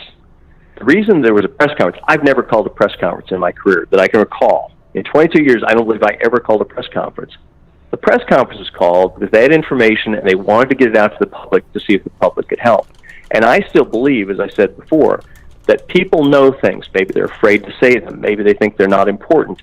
Even though there have been thousands of tips, I still bet that doesn't mean that the next person to call won't tell the police something important. And so I've been around the country. I sometimes talk to people about this case, and I find people all the time that only vaguely know about it or only heard about it a little bit. And I believe there's a murderer out there and that somebody knows who that murderer is. Thank you, Missing Persons Cases Network. And I want that person to call the FBI. I want them to report that so that our investigators can get on that case. And so the reason I agreed to do this is because if it'll help you guys, if it'll get more people to pay attention to it, if somebody else learns something about this case, I'm always going to be in favor of that. There's some out there, yes. Mm-hmm. Mm-hmm. There, in those early days, there would be numerous TV trucks in downtown Delphi all night, every night, in those early days. And it was funny. And I know a few of the news people, but it was almost like you couldn't walk across the street without running into some Indianapolis news person. Sure. It is. I just, like I say, the thing that's shocking is that it hasn't been solved. But I want to emphasize, I'll say this over and over again, it isn't because, in my opinion, very competent people have worked very, very hard on it. It's not because of incompetence. It just hasn't happened. It just, evidence hasn't been there. Okay? Oh, I hope so. Yeah. I understand. All right. Good luck to you. Bye-bye.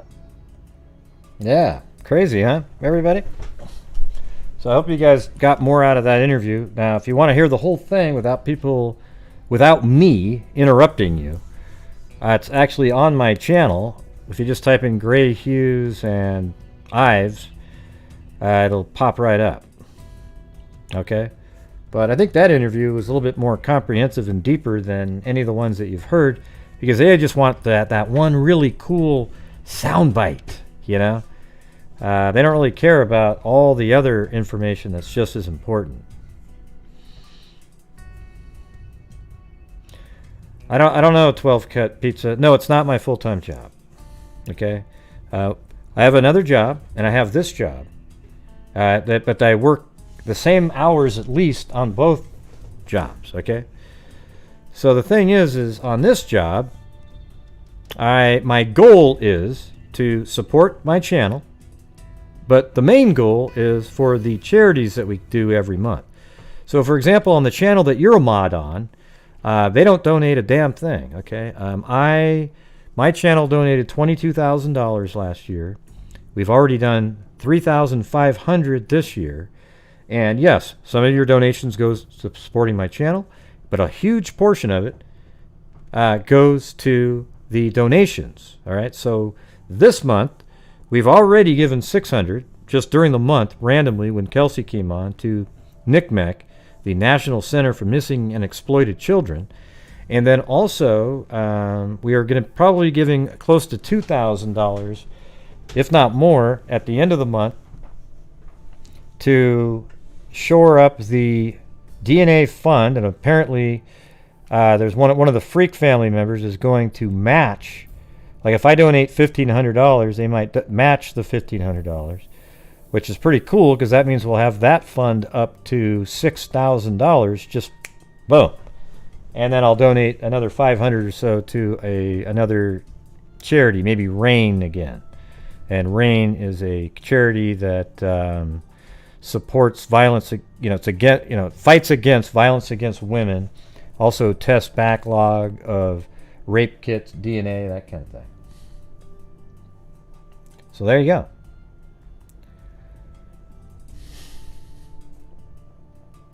All right. Yeah. So let's see.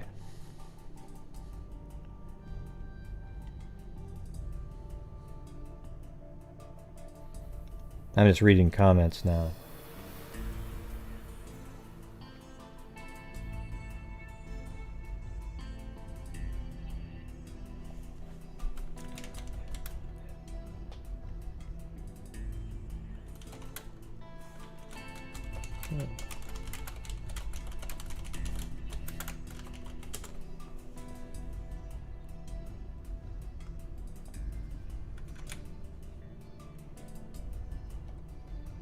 All right.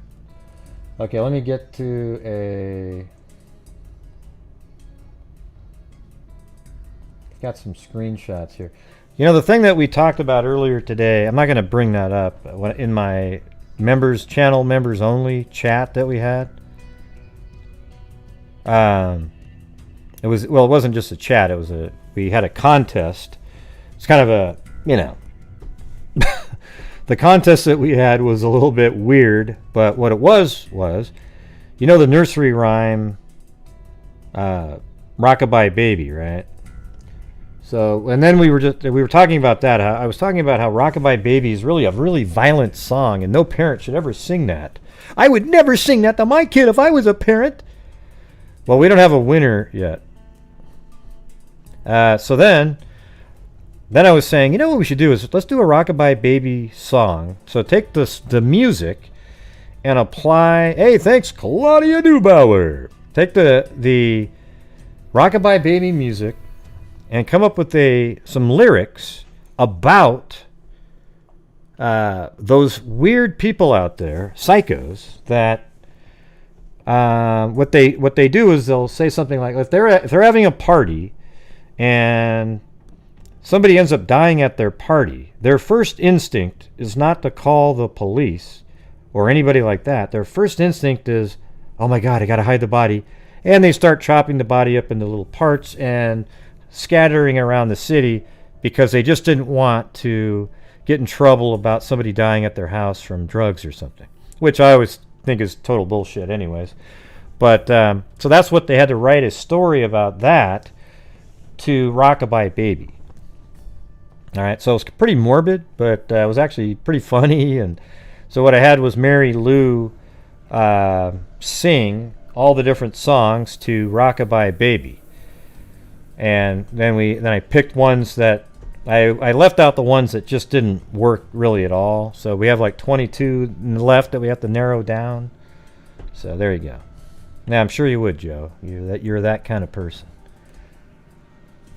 Let's see. Okay, but anyways, when we had that show today, I mentioned something in the chat about what Crime Online, in their interview, a little segment that they got regarding, but that comment was removed from the article and from Twitter, so it was either something that wasn't supposed to get out or it was a typo. So I don't feel comfortable either way now. Okay? It's out there on Facebook, and if you were on the live members only chat at the end there, you would have heard what I said as a possibility.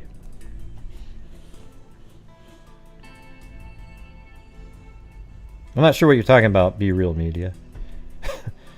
I don't have any idea what you're talking about. Yeah, you sound like you're a little delusional a little bit.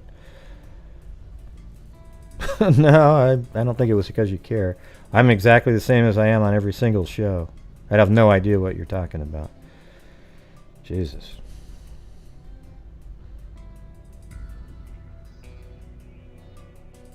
What do you mean I seem kind of off? What the hell are you talking about? Are you drunk or what's going on? This is exactly how I do every one of my shows. There's no difference. God, what an idiot. Jesus. Well, you have to be a channel member. See the green on the individuals? Yeah. Well, as a matter of fact, I was just trolled by a channel member. What do you mean tired and down? I don't know what the hell you're talking about. This is exactly... Does anybody else not think that this is how I do all of my shows? Put a 1 if you think I just seem really tired and down. Like, oh, jeez. I was just tired and down, everybody. God, ridiculous. Yeah, this is exactly how I do it every single time. So it must mean you don't really watch it.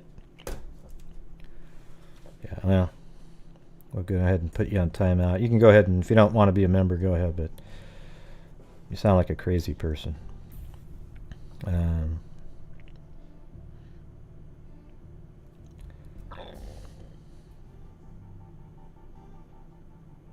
Hey, MK, I'll talk about whatever I want to talk about. Is that cool?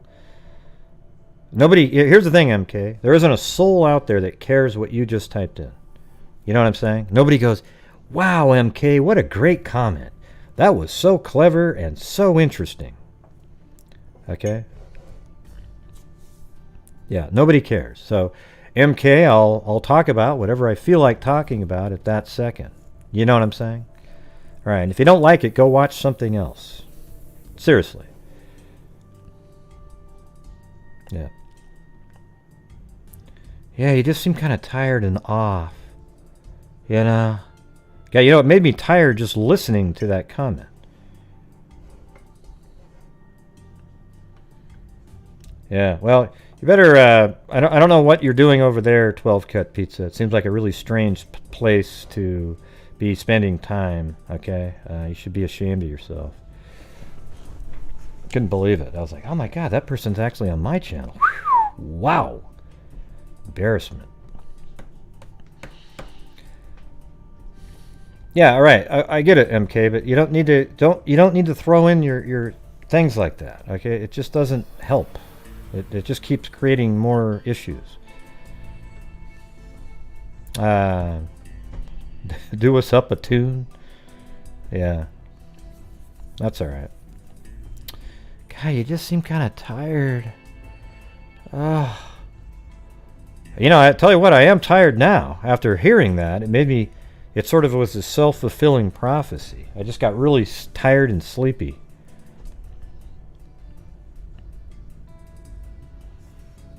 Yeah.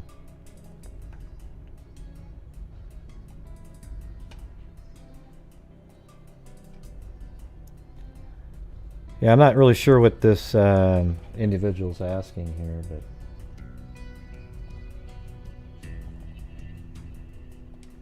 yeah. So this was on crime, a breakdown of the interview with Ives on. I think this is the HLN podcast here.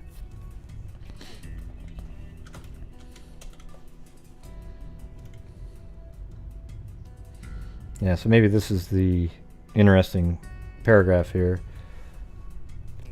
I follow along with your example. The very first case I handled as a prosecuting attorney back in 87 or 88, a fellow shot his wife in Deer Creek, Indiana. He pinned her up against the refrigerator, shot her in the back of the head. She fell to the floor. He shot her twice more in the chest. So you had a dead person with 3 bullets in them. They were dead. He was seen at the he was seen at the scene, you know, things like that. All I can say about the situation with Abby and Libby is that there was a lot more physical evidence than at the crime scene. See, that's an interesting statement right there. There was a lot more physical evidence than at the crime scene. So that means you got the crime scene, and then there's a whole bunch more evidence somewhere else. You know, perhaps the dirt path going down from the side of the bridge and that kind of thing. So there's like this dirt path going down. Maybe there's that. different footprints that they could find where they were able to track the movements, you know, the shoe being on. So there's all those kinds of things. So obviously there's other evidence, right? Like Libby's shoe was found on, maybe there was clothing found out there, maybe in the water, maybe there was a shoe found, different tracks being made, maybe going up the bank, on the other side of the bank, climbing up that far bank when you cross the creek, maybe there was some stuff going on there. You know, so there's a whole bunch of information. But maybe a lot of that was just sort of like the flow of the crime, like you could tell which way they went. But it does say right here, and it's probably not what you would imagine or what people think that I'm talking about. It's probably not. See, that's interesting because my assumption was he was talking about what I just said, down the hill. So that would be the general thought that people would have. Oh, you mean like what I just said, but he's talking about something else. So maybe it's not stuff like what I just said. See, he says a lot more physical evidence than at the crime scene, but it's not what you would think it was. What do you think that means? That's a little interesting.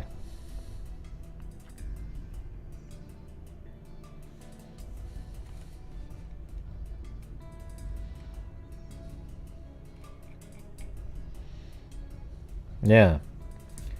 And he said, and so because of unique circumstances, which all unique circumstances of a crime are sort of a signature, you think, well, this unusual fact might lead to somebody, or that unusual fact might lead to somebody.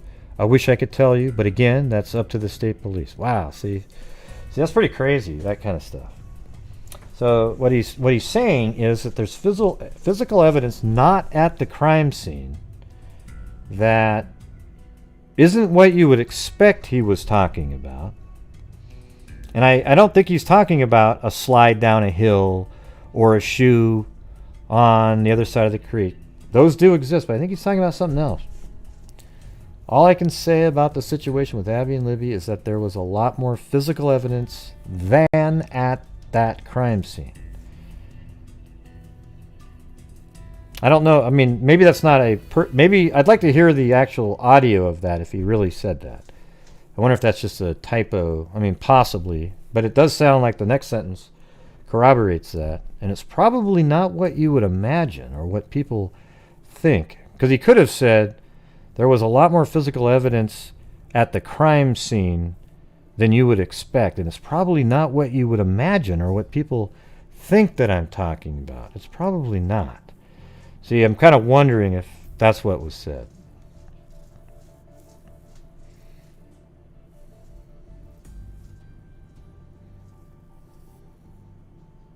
Yeah, that's right. I remember I was actually thinking that same thing, Gene, the other day when I was reading the same sentence. That if you just change the word there, than to there, it changes the meaning. So that could just be a typo on that one word. The evidence there was a lot more physical evidence, or just get rid of the word than. Like, maybe the word than shouldn't be there. So if it just said, Abby and Libby, is that there was a lot more physical evidence at the crime scene. And it's probably not what you would imagine. See, that makes more sense to me. If anybody has the time, if you could listen to that podcast where he talks, maybe you can get that answer.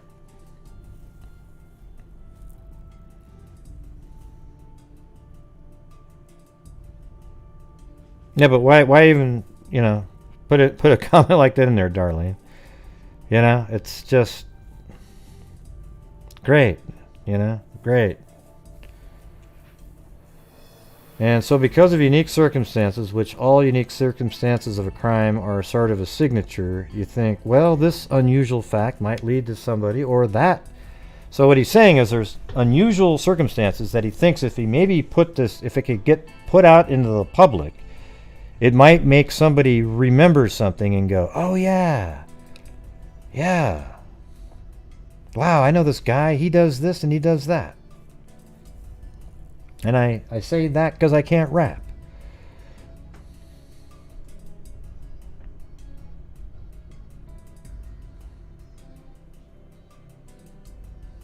That's weird how people still talk about family members over and over ad nauseum. It's just the odds of it being a family member are 1 in a billion, okay? It's just not going to be the case. However, there is that one. So you're saying there's a chance. No, he's not, K-Cap. He's not left-handed. I bet you're the person that's been emailing me over and over. Well, he's got a gun in the side pocket there, and what he's doing is it's left-handed, except if it's in selfie mode. Well, no, everybody, the video was not done in selfie mode. The video was not done in selfie mode. Okay? Because when people say that, they go, well, see, it was on the other side of the bridge. No, because the forked tree is only on the southeast side of the bridge. Therefore, even if it was selfie mode, they've reversed it so that it's naturally in a natural direction.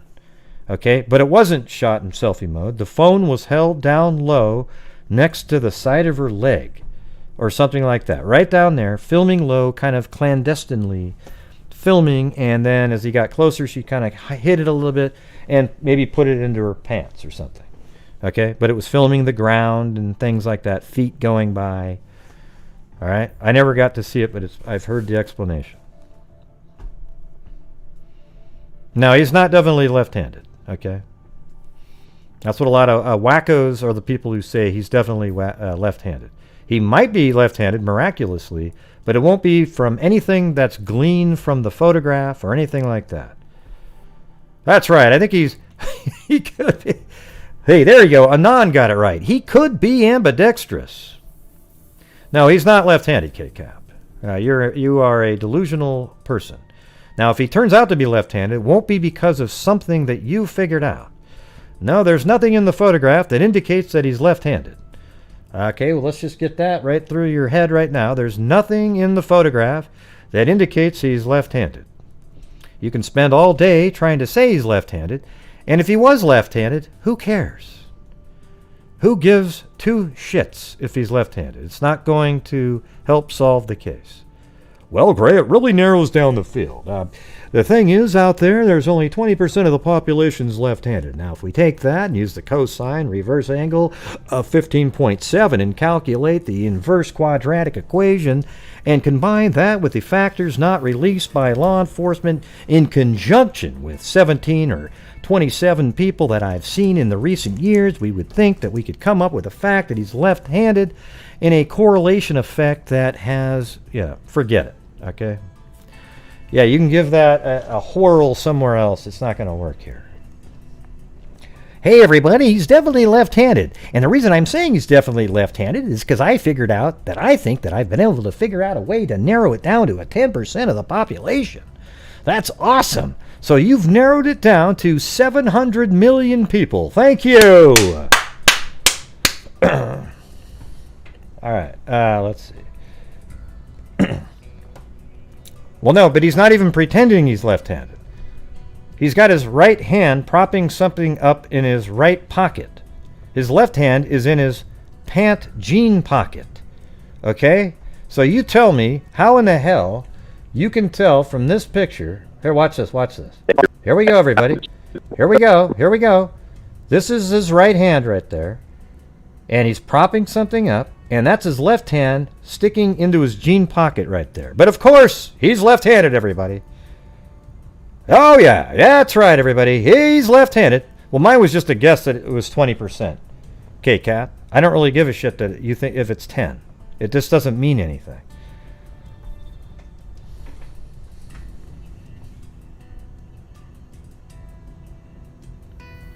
Okay. That was Poppy Coco's last shot. Too much garbage coming from that mouth. Yeah, so, all right, everybody. Tell me in this picture right here, what makes him a left-handed person? Well, Gray, don't you know that you use your dominant hand and stuff it in your pants, and you use your off-dominant hand to hold and prop something up in your it's just. I'm not going to zoom in for you, K-Cap. This right here is his left hand. Zooming in does no good here. We've already explained it. You must have missed the first part of the video. Okay? Good luck. Yeah, go do something else. I do not want to deal with your left-handed bullshit. Okay? Go do something else. You've been removed from the channel. Good luck, though, wherever you go. Oh, yeah, and this is the same person who told me that there's a cigarette dangling from his mouth.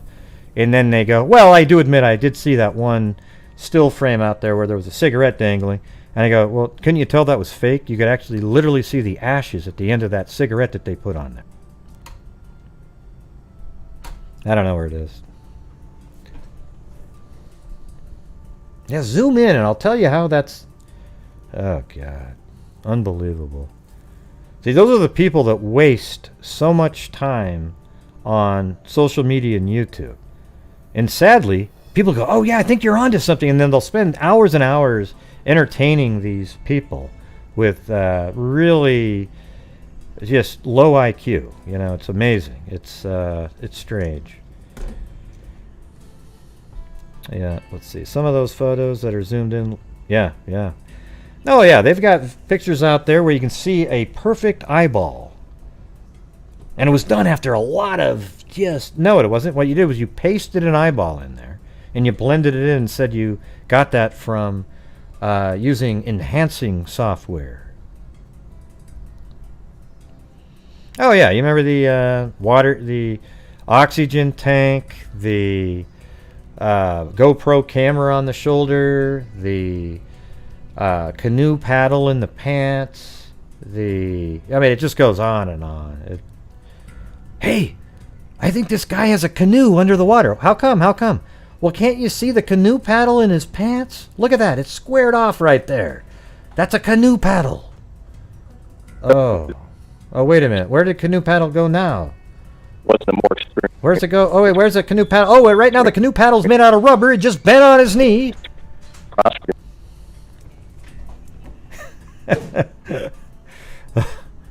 Anyways, I think that's one of the released ones right there.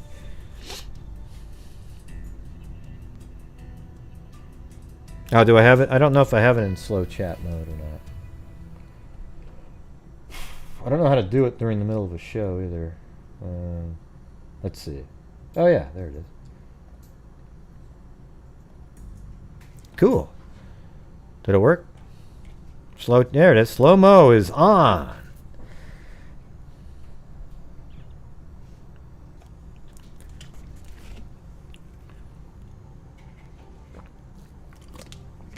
Thanks, Wacky Movie Clips. Yeah, everybody, go watch the panel that was on John Lorden's channel. It shows you exactly why I am the way I am.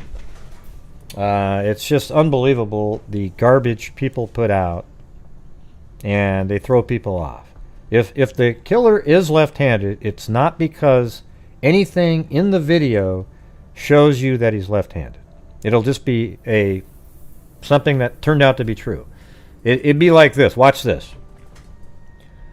I've been able to use special filtering software that actually can X-ray on an image. And when I did that, I was able to notice that he was wearing polka dot underwear. Now, I know a lot of you can't see it on your software. I just have the really good software. Now, if you zoom in really close, you can see a little of it sticking out, right? Okay?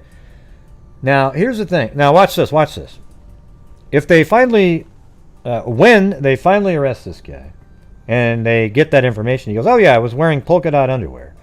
It wasn't because I literally knew that, or that I'm psychic. It was because I literally just guessed, and that was it. You see what I'm saying? Yeah.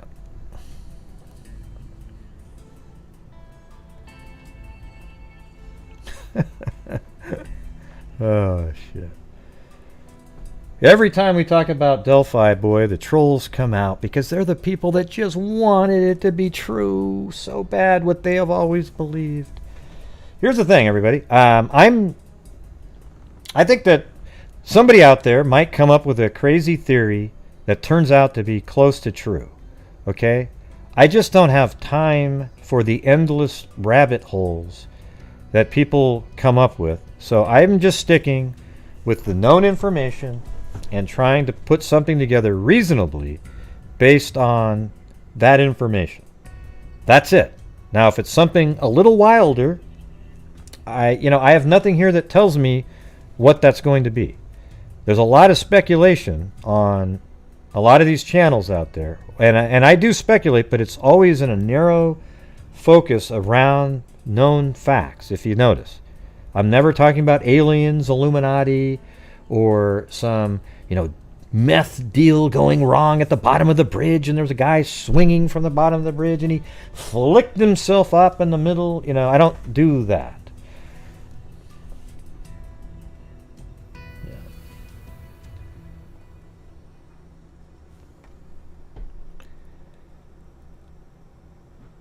Yeah, we need the troll be gone. It's okay though. You guys are on top of it. The trolls get about 3 seconds of airtime, and then they're gone. I don't know. I doubt that the killer's watching. I wouldn't doubt that he's watched some videos over the years. I can tell you this. He hasn't got any comfort from my videos, but when he watches the screwball videos, he has tons of comfort, going, ah ha ha, look at that crap. Holy shit, they think it's that? They love it. But mine is going to be, it's going to be pretty close to what went on that day. All right?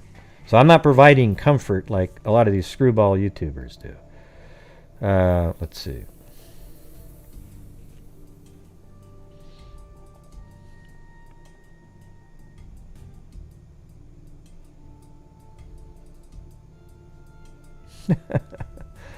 Yep, just like you did, Voosh King. Bye-bye. Just like you did.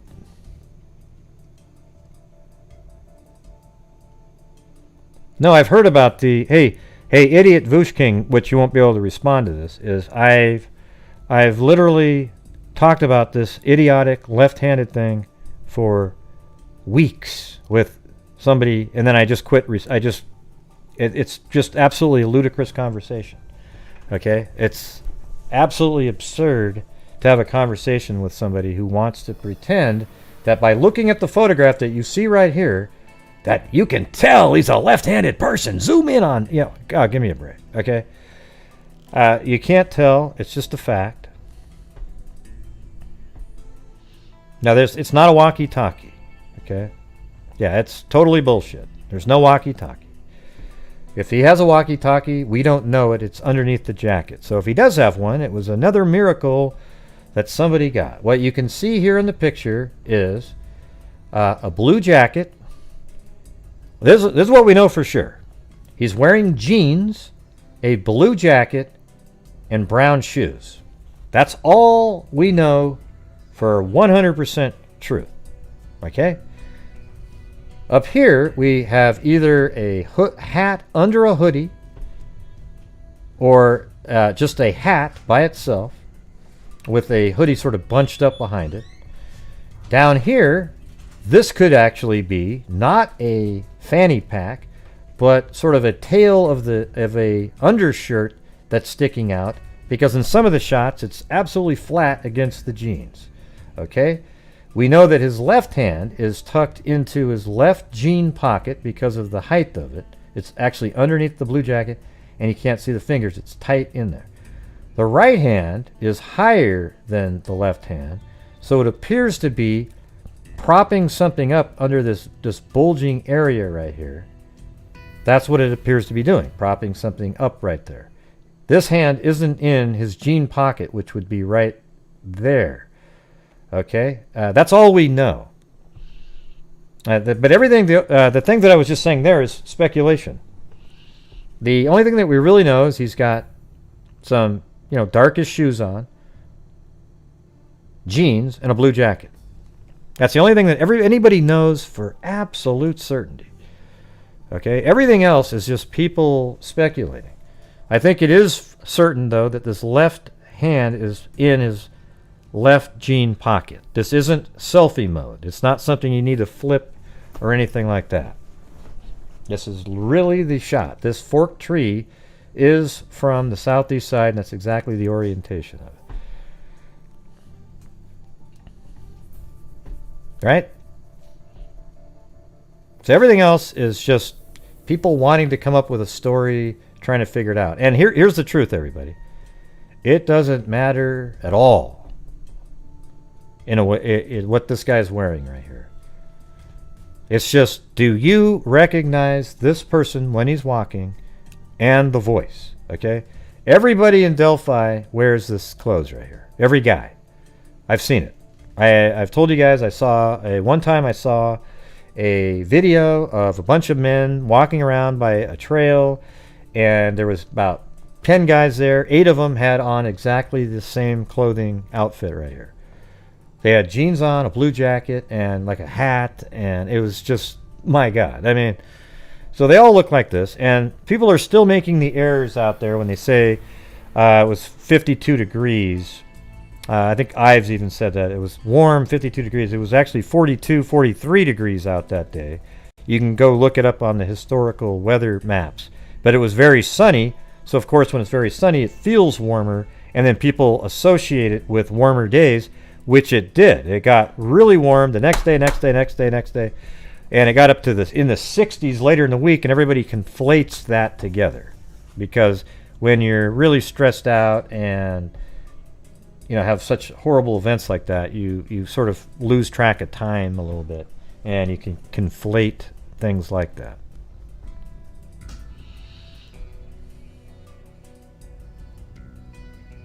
Well, it probably is a little bit distorted, Diet Coke Head, because when anytime you record somebody's audio with a device, it doesn't sound exactly like they sound. If you notice in the interview that we did with Ives, like for example, let's just play this one. Watch.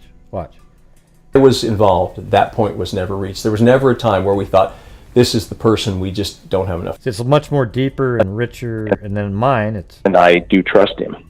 So what can I do for you, Mike? So you can tell it's still him, but it sounds a little different, right? It's not exactly the same. Yeah, but he was there the one year that it was the biggest year, right? So that's all that matters, Scott B. Yeah.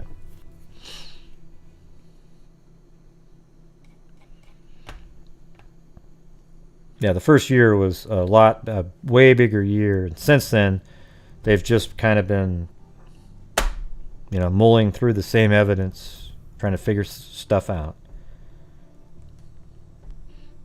No.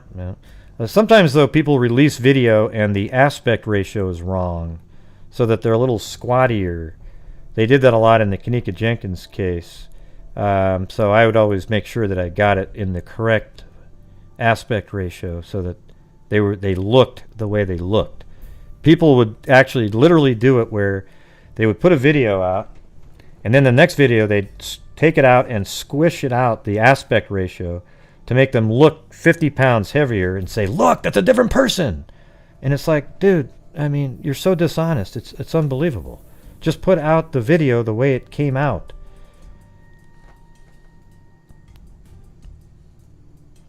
Guys, hey, watch this, everybody. I can try to sound like it. Watch this. Guys, down the hill. Oh my God, turn gray in, hurry up. God, you seem so down and depressed.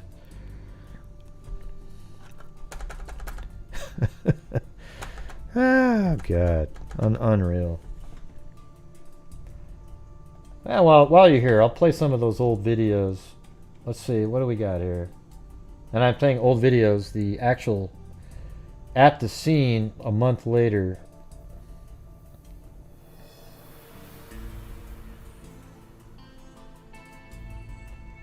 Yeah, hold on.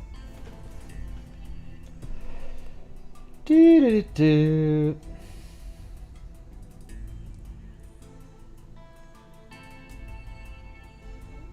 Just have to find them.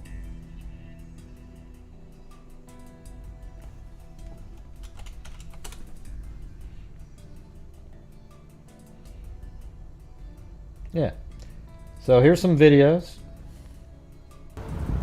That's what, That's a picture, that's a video taken, standing right near the end of the bridge there, right off the end of the side.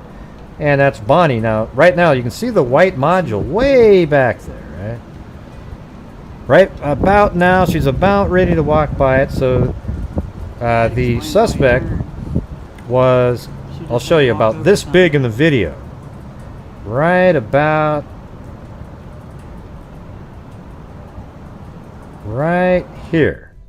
Okay, that's the see the white nodule there? So here's the deal. Beth is way too far over the right in this video, and Bonnie's too close to the rail. So if you slide her over a little bit, and if you notice, I don't know if you can see it, but you have to slide her over a little bit to about right there, and the camera moves to the left, and that would put the white nodule and down lower, and you would have the white nodule off to the right of her foot and down. So imagine this is how small the bridge guy was. Okay, I got to use that name again. In the video. And then they cropped it out. And then they made it big, and therefore there's no pixels to work with on the face. Does that make sense to everybody?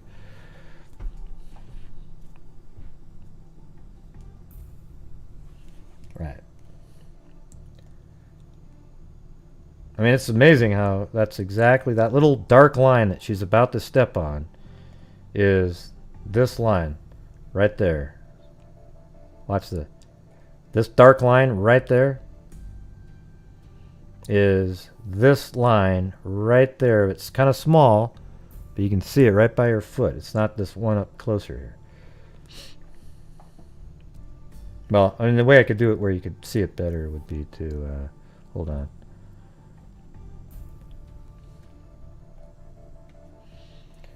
I'll just put it in here, and then you can see it. All right. Oh, wow. That just it did that effect that I was just telling you about. Hold on. Okay, good. Wow, that was crazy. So watch how amazing this is. Watch this.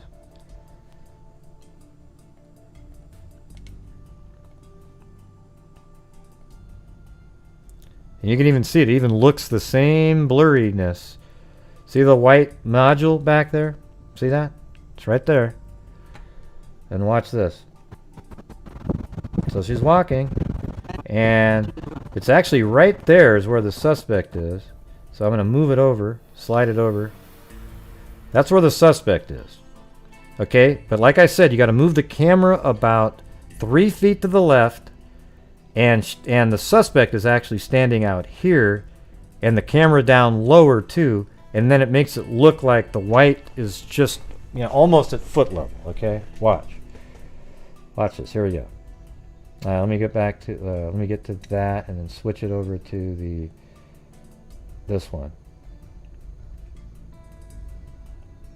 It's lost its mojo here. There we go. Okay, so there's a little white nodule there. That's because he's farther off. They're off the end of the bridge. More to the left, like about good 3 or 4 feet even. So there's the white nodule. Let me get a better shot right there. But actually, from here's a better angle. Watch this one. Okay, see right there, this line, and then how it jogs up like that. Watch this. So you got the dark line, and then it goes like that. And we go over to sequence 21 here, and there it is. Look at right there, boom, and then it jogs up. So that's the spot right there. Goes up, and she's about to step on that. And now you can see that she doesn't have a hat on or anything like that. But I've zoomed all the way in, and you can sort of make out a face, but you wouldn't be able to tell who that was if she had a hat on or anything like that, right? It'd be very difficult.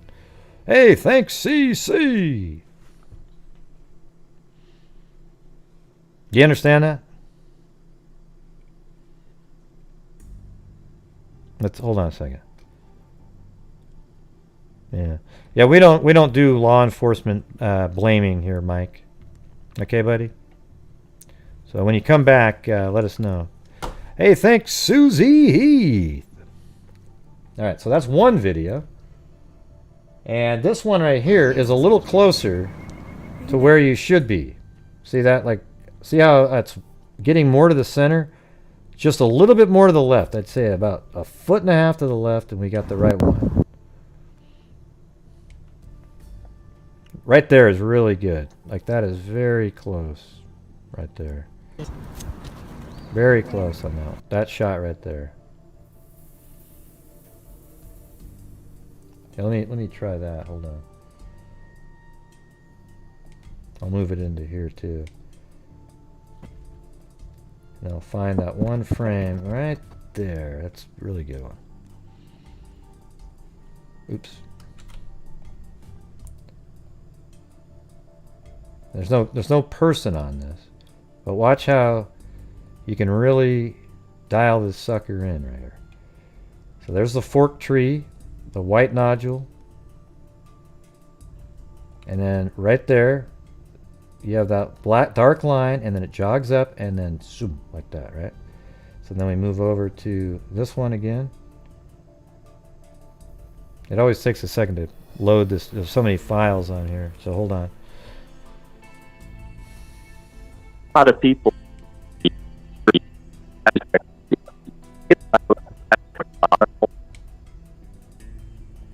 No, it's this one. Hold on. That was 19.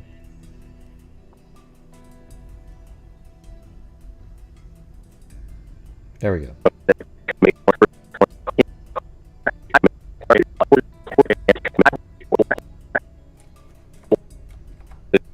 Making sure the printers were working and their laptops were working.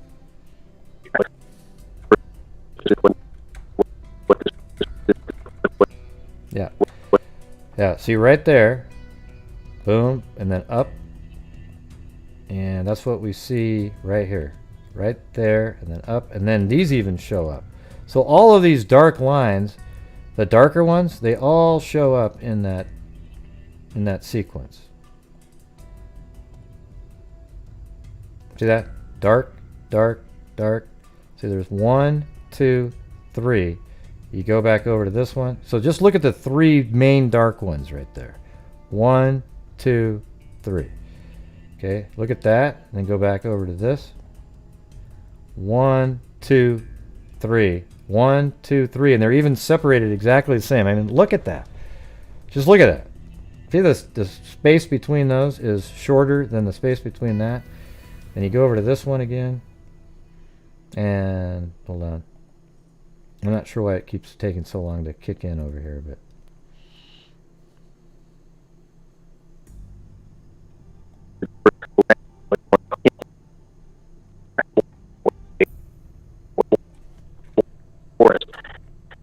right there. 1, 2, 3, and then he's almost on that middle one, and that's exactly what this one is right there, and that one's actually past platform 6.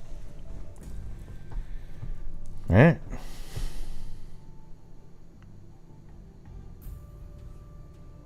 Yeah, there's a difference between a subscriber and a channel member. So if you become a channel member, you get the green coloring. And you can also use the icons, emojis that we have.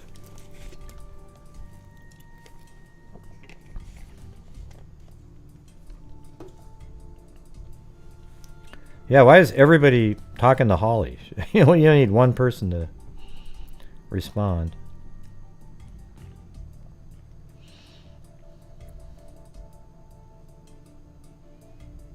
All right, Ashton Mendez.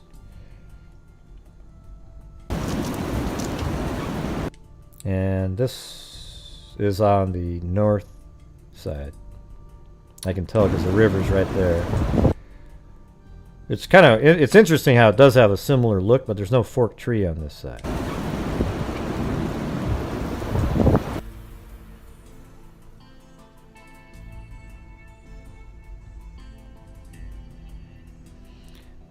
Yeah, and so the river should be right down there. And what I would say is, see how there's that drop right there? On the other side, that's where Libby would be standing. It's somewhere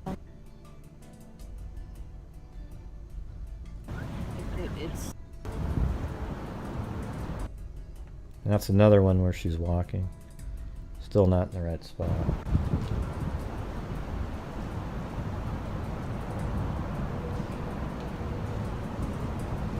wish I could see my...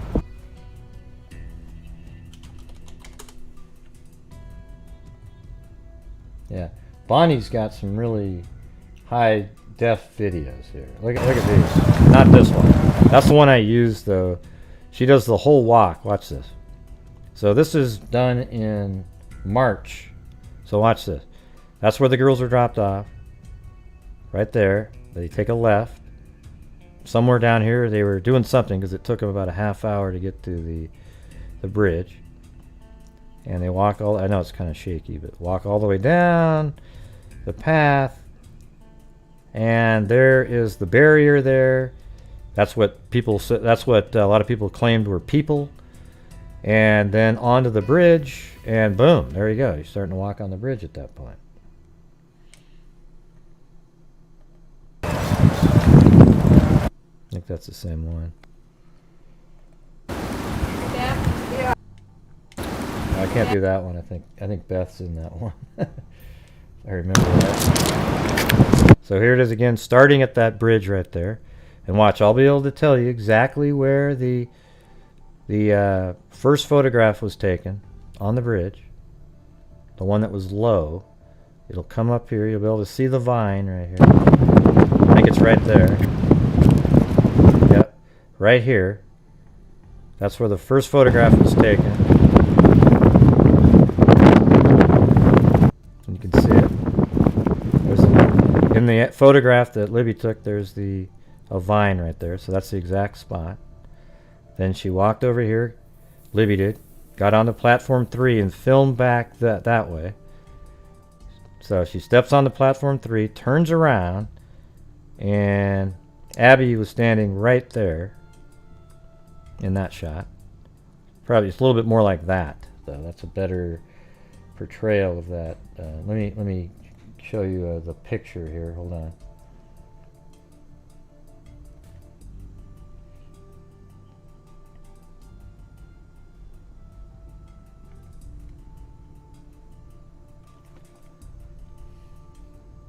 I'm just going to get one of the original Snapchat photos.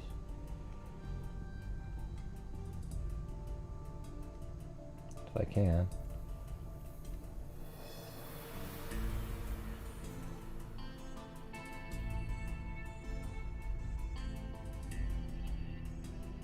Oh, there it is.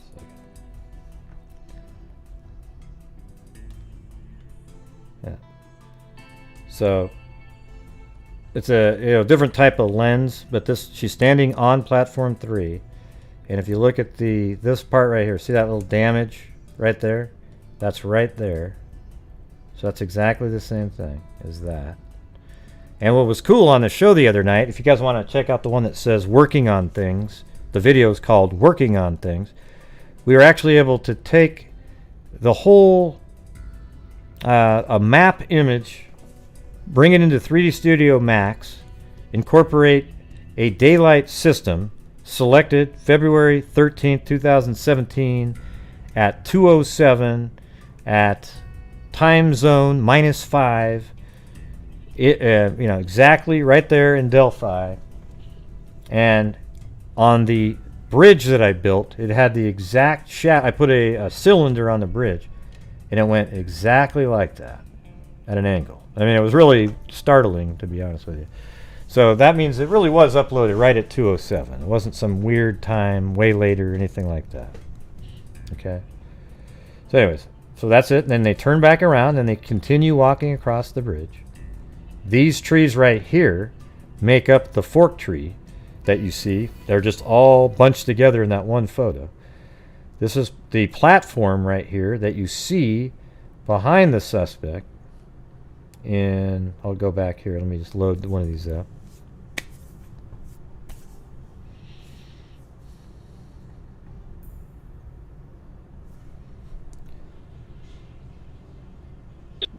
Okay, right there, that platform, and that's the forked tree. So that platform right there. So we're looking at it from the other side. So if you go back a little bit, these trees here make the forked tree that you see behind him. And then that's the platform right there, platform 5. And then the suspect, and then let's see, the white nodule that you see by his foot is right there. It's actually this damaged side rail right there. And then you actually see him on the camera right around in this area. So he's about 50 to 60 feet from the end of the bridge. And the girls are standing right there at that time. Okay? Hey, thanks Zozo and Lee D. Well, tomorrow is the donation night, but I appreciate it. I always have one last night of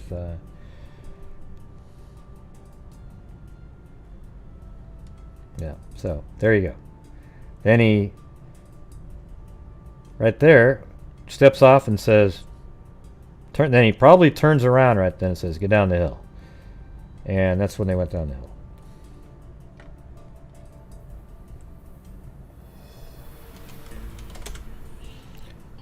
Thanks, Lady, Daniel Maynard, Zozo. Now watch how clear this video is. Wouldn't it have been amazing if that camera happened to be this good of the suspect? And that's like probably the clearest video you can ever imagine.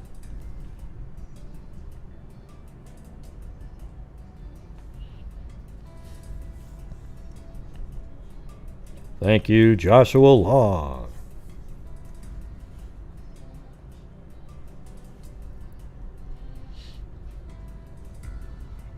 Yeah, so this is exactly what it looked like out there at that time.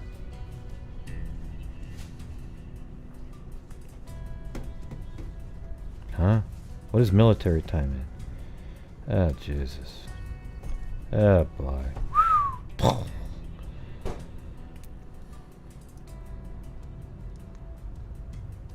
Yep, so that's one of the clear ones.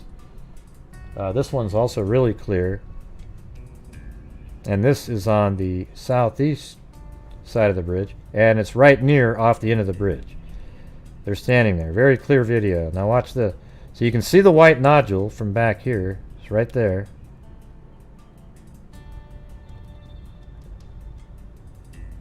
And then as you walk forward, you can see that that was just damage. So like right here, you can see the white nodule, right? Keep your eye just on that. And you'll be able to see what it really is. So keep your eye on it, keep your eye on it, keep your eye on it, keep your eye on it. And then look at that. It's just damaged side rail there. Nothing else. And this is platform 5 right there. And the forked tree is still way off in the background. Originally, a lot of us believed that Libby was standing on this platform when she filmed the suspect, but the white nodule was gone. It didn't exist.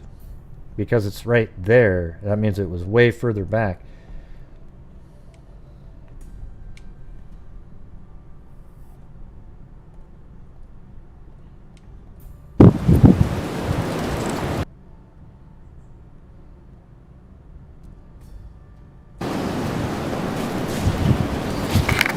Oh man.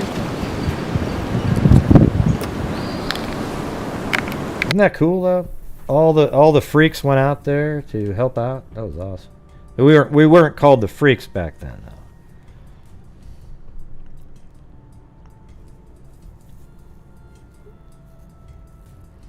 Yeah, everybody hit that like button. And sorry for all the trolls that show up. They just can't help themselves. And yes, when somebody comes in and says he's left-handed, I'm not going to just let it go. Okay, you can say I think he might be left-handed, and here's why. But when you say he's left-handed, like you know for sure, forget it. It's not gonna work because there's no evidence in the photograph that says he's left-handed. Now he might turn out to be left-handed, like I said, but it won't be anything that was gleaned from the shot that would have proven that. It'll just be dumb luck, where he's like one of those golfers that golfs right-handed, but it's a left-handed person. Yeah.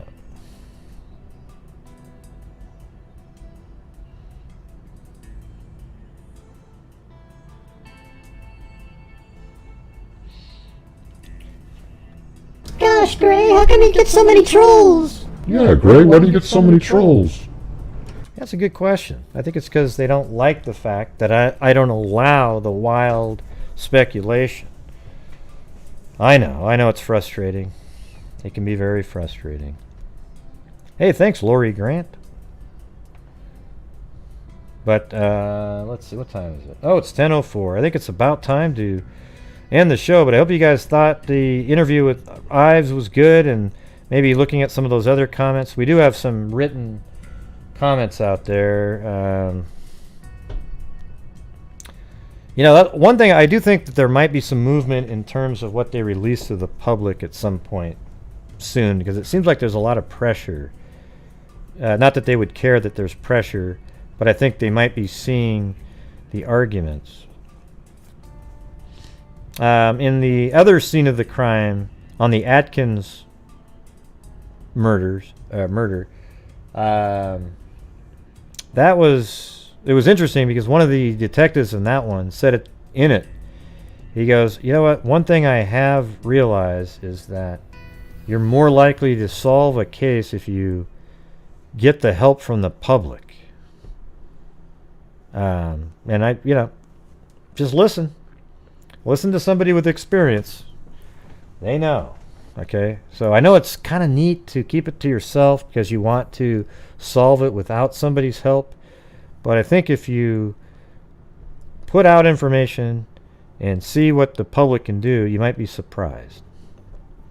I think they've done all they can with enhancing and all that shit, but I would like to see the entire video. I'd like to have a copy of the raw video up until down the hill, you know, in case there's other things on there that they don't want. But I just want that part. But I want it, though. It doesn't mean I deserve it or need to get it or anything like that.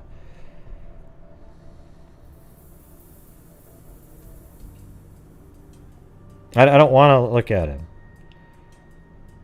What do you mean? Let's look at his right hand. Yeah, it's right there. Yep. Families, it's horrible. I mean, it's just. I think he's propping something up with his right hand there. Okay. Look at the bulge underneath there. Who knows what that is? And we do know that at one point in the video, Abby says something like, "Is that a gun?" He's got a gun, right? That was in some text messages, all right?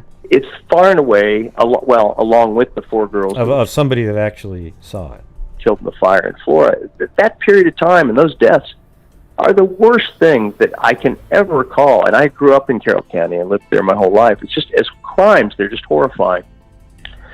And then for me, it was very frustrating. A lot of people were working really hard and off. Although that is just a text message, so I don't know. I can't say 100% if that was said. All right, so I will just say that I know that was somebody who saw it told one other person that I read it from. So take that with a grain of salt. But definitely, oh wow, look at that, man! His hand got really long right there. And in that case, it was not very, very long at all after the murder that we figured out, okay, it's this other person is the logical suspect, and he was tried and convicted. Yeah, well, there you go. I just played it for you. All right? Kelly, you just got to see it again for the 18,000th time.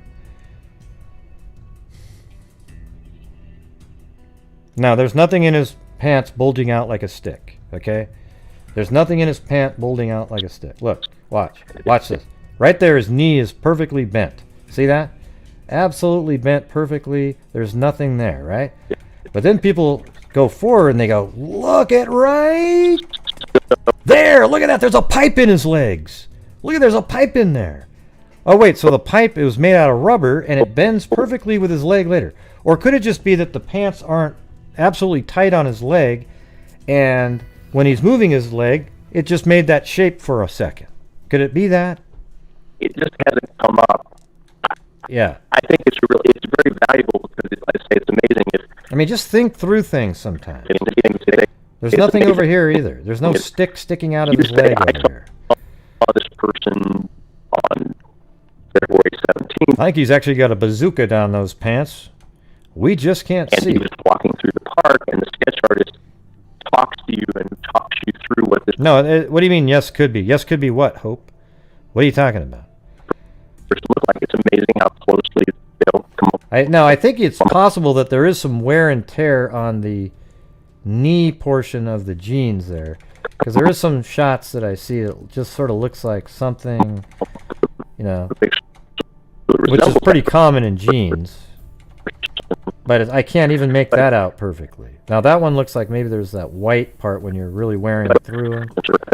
Like right there. But it's hard to see. But again, what difference does it make? You know, we can't make it out clear enough to have it make any difference at all.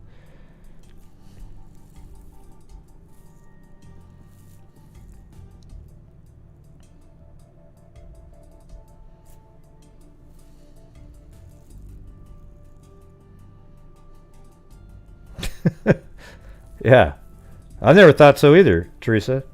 I think people want to see stuff so they see things.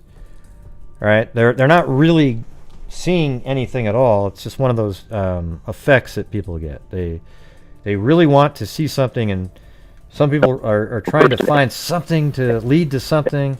Like if we can check with all the bazooka manufacturers around, was he a military? But wait a minute, there wasn't even a bazooka. It's a total waste of time. Nah, we can't really tell, Kelly. Sorry about that, buddy. I don't know. That's his skin tone on his hands there. That's skin. That's skin right there, and that's skin right there. It's the same tone as that. It's just skin on his hands. Sorry about that.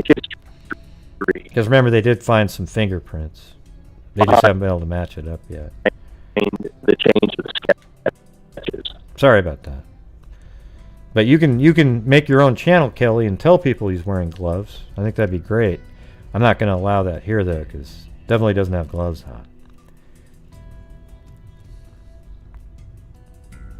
on. Yes, you missed the whole show, Michelle Nicholas.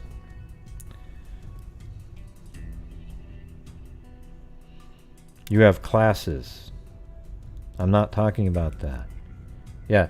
Well, he's got his bare hands, left hand in the pocket, the other one's doing something else.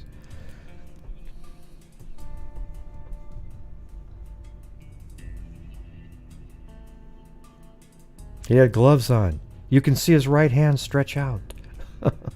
Give me a break. Oh, that's right. There you go. Shiny, flesh-colored glove. There you go.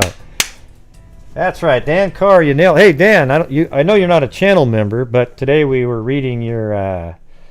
We went over all of the poems, and yours. I thought, as far as the long ones went, yours was the best one. But we still have to narrow it down. Okay.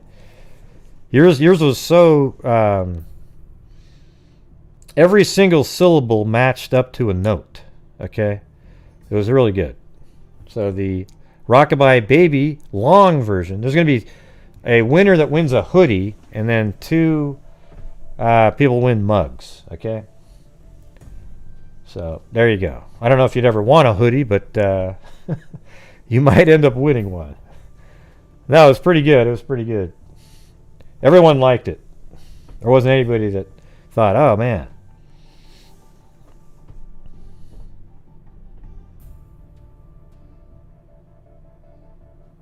What are you talking about, Gene?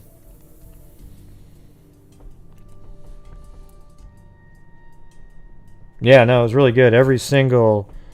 Okay, cool. Well, let me know. We still have to go through the finals, but I'll see how it goes. But yours, every single word went to a note. You know, I didn't have to like rush something to make it fit or anything like that. It was well thought out. You had 4 different stanzas in there. Yeah, it's pretty good. Anyways. Oh, so you weren't able to watch, Wally? Yeah, it doesn't matter if you're a channel member or not. You can still win. You just don't get to watch the show where Mary Lou sings the songs. Okay? Not that that's a benefit. You know, I'm not going to claim that going on to a live stream listening to Mary Lou sing songs over and over is a 100% benefit. But it was pretty fun. Everybody seemed to have fun. Yeah, it was like 2 hours. That's right. Yeah.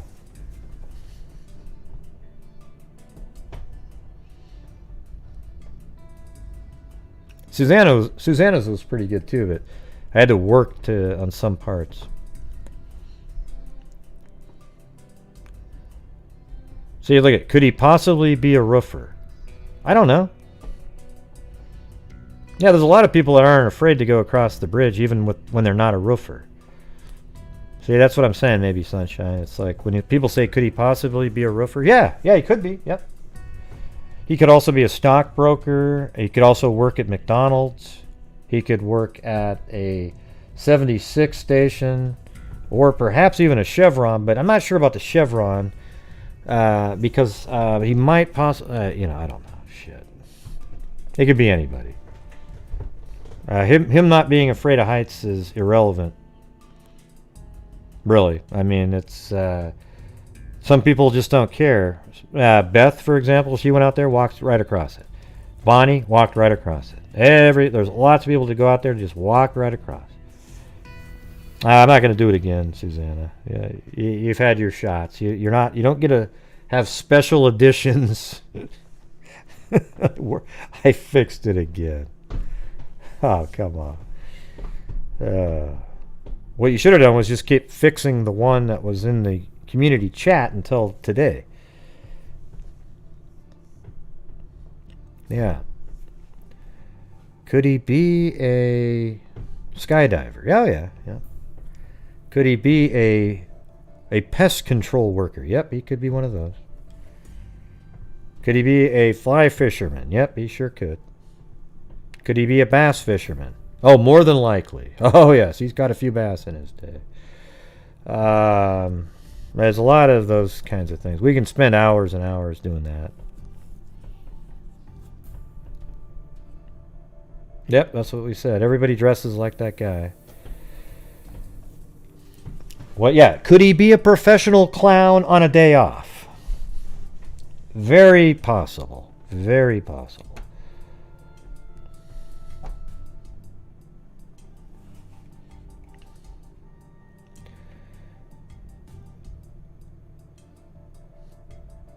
Yeah, well, yeah, I mean, you know, what you said, maybe Sunshine, sure, yep. Everything you said is a sure.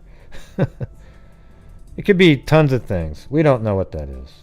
And the thing is, maybe Sunshine, as you said, the fanny pack could actually be a tool belt. But we don't even know if that's a fanny pack, right? So what you need to say is, if that's a fanny pack, it could also then be a tool belt, right? Because we don't know that that's what that is. And the reason I say that is, let me, I'll take this one sequence here, and I'll zoom in. So it's much, does that work? Yeah, I don't know if that's going to work. Well, there it is right there. And I'll zoom in just on the fanny pack portion, even though the zooming in isn't going to help you identify anything.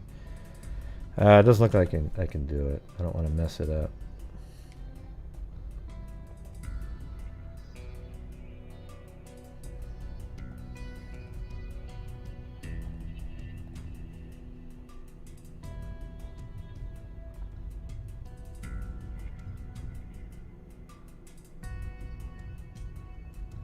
Wow, what's it doing? It's weird.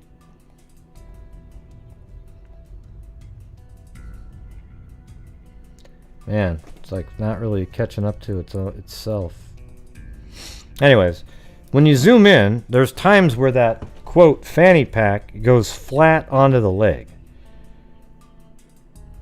Right? So it actually literally goes really flat on the leg. There's no bulk to it at all. Zero.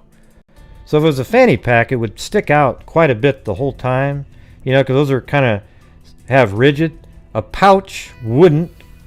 If it was a pouch or something, and there was nothing in the pouch, it might sometimes be very flat on the leg, okay? But watch it. Watch this. Just try to see if you can. Let me try. I'll make it as big as I can. But see, watch. It's walking. It's sticking out a little bit. You can see the shadow. See the shadow. See the shadow of the whatever that is. And then right there, look at that. Look at that. Nobody ever talks about that frame there. But right there, that entire brown spot is literally flat against the jeans with no visible shadow almost. Just very faint maybe underneath at the edge. So that means it's very flat against the leg right there. So that's when I think, oh wow, that might just be a tail from the shirt, and as he's walking, it looks like it's but I don't know. Maybe it's a let me throw this one out there. What if it's a pocket of a hoodie that's underneath there, like a zip-up brown hoodie or something, and there's something in the pocket a little bit at the bottom of the pocket, like his car keys or something, and as he's walking, that has a little bit of something that kind of keeps it there, but then at times most of it can go flat against his jeans, right? Say, we have proof beyond a reasonable doubt. Not just that we think he did it, not that he probably did it. Not that we're. See, look at ding, ding, ding, ding, ding, ding, right there. See, right there, it's flat against the leg, flat against the leg, flat against the leg, flat against the leg, and now it's off a little bit because he's stepping forward. He's stepping his leg straight down now, so it's hanging straight down. When he lifts his leg up, putting pressure on the item, it went flat against his leg. Did you notice that? And what does this have to do with anything? Nothing. It absolutely will solve absolutely nothing. But I'm just trying to show you that there's perfectly logical reasons for a lot of different things that people assign to some crazier meaning. You know, I need a drink. What about you guys? I think I'm going to have a Jim Beam and Diet Coke. Doesn't that sound good?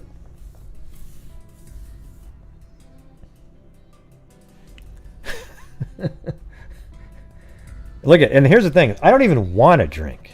I need one. I'm kidding. I'm joking. I don't drink that much.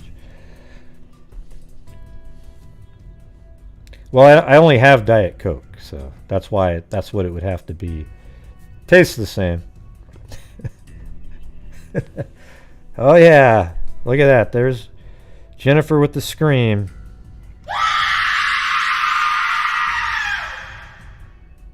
Oh my God, what was that? What was that, everybody?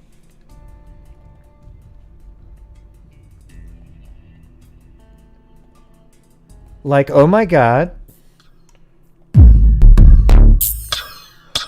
Yeah, fuck, I'm not a tease.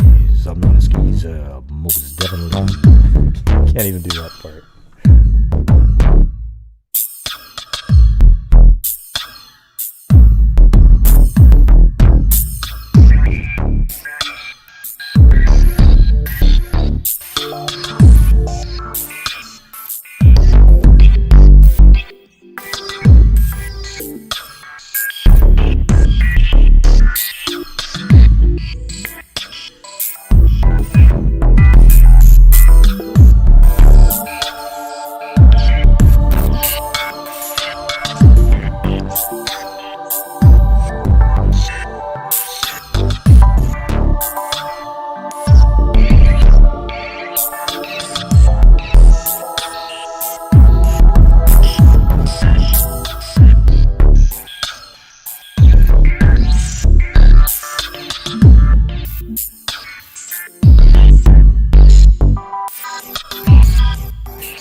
What the hell's going on?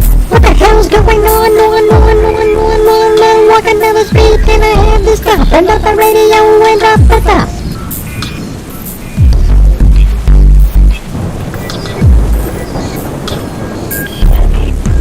Oh yeah. Man, that's a good one. Yeah. Cheers.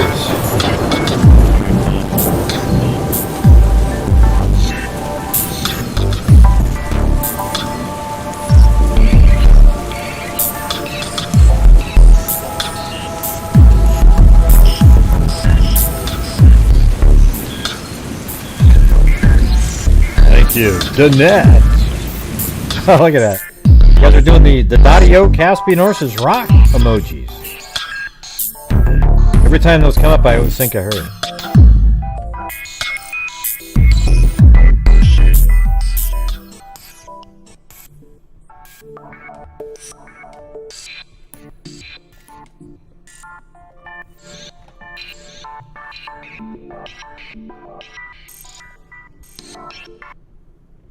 There we go.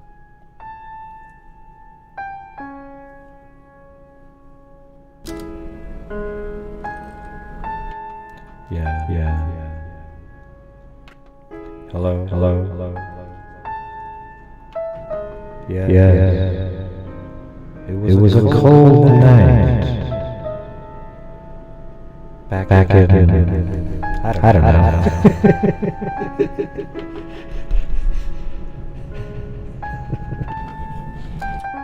Forget it. What's going on, Darlene? What happened? Yeah, we had the crazy ass. I was talking to YouTube on the live show, and man, they were like robots. You know, it was unbelievable. Does this music pump you up a little bit? No? How about this one?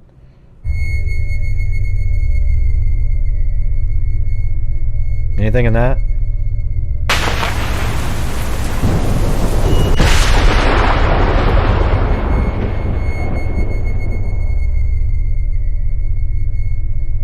All right, this one. Oh, there we go. Oh, yeah. You.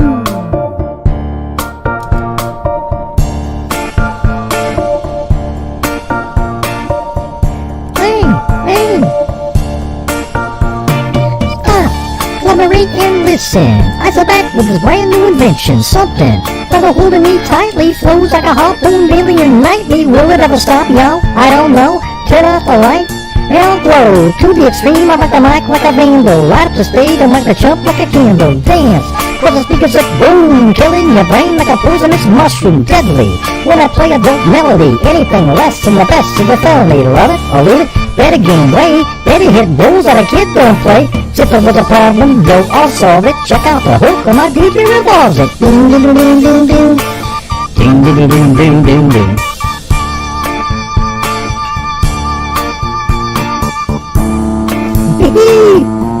Hey, it's Doro, the OG.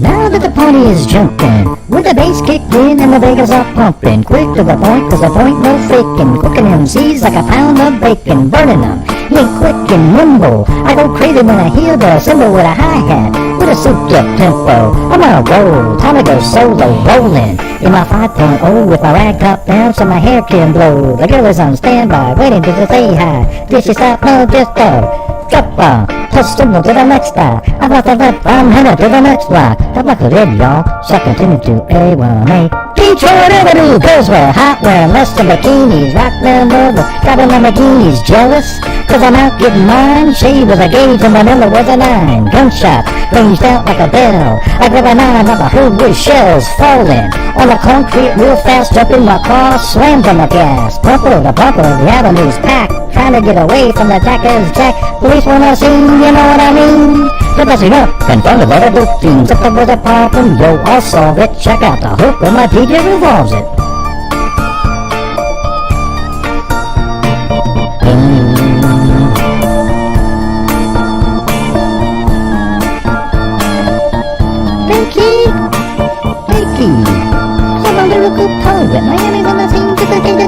with my pen. Take a read of the beat sound. Under the electric cools on the ground, cause my files like a chemical spill.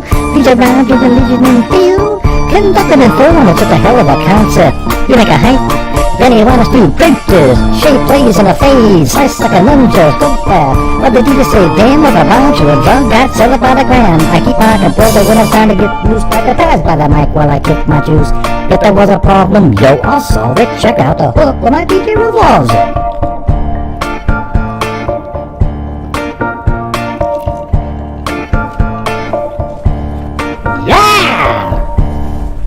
Hey, that's pretty good, Mary Lou. That's pretty good. Hey, thanks, John boy. You suck, though. Gosh, you're so mean, Mary Lou.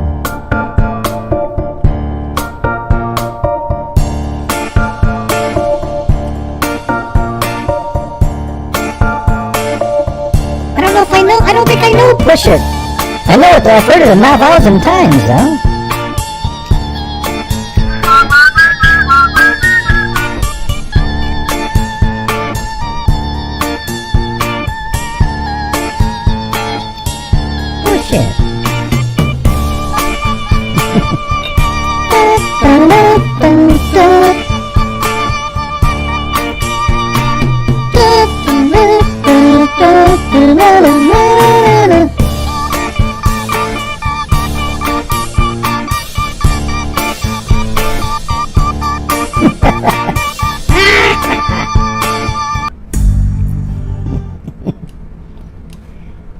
Hey, good job, Mary Lou. Good job, Mary Lou. Always good, always good. Yep.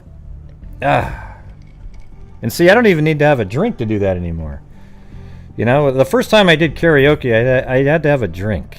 You know, I got out there and I was like, okay. But I don't really care anymore. You know, it's just, who cares? Shit. You only live once, right? Yeah, they probably have his footprints, tracks all around out there. I'm imagining that they have some, you know, I don't know how they got up the bank on the other side. Were they on all fours trying to climb up that bank? Maybe there's even some handprints trying to get up that bank. All kinds of things. But what I was interested, you know, I'm kind of thinking that was a typo earlier, that one comment.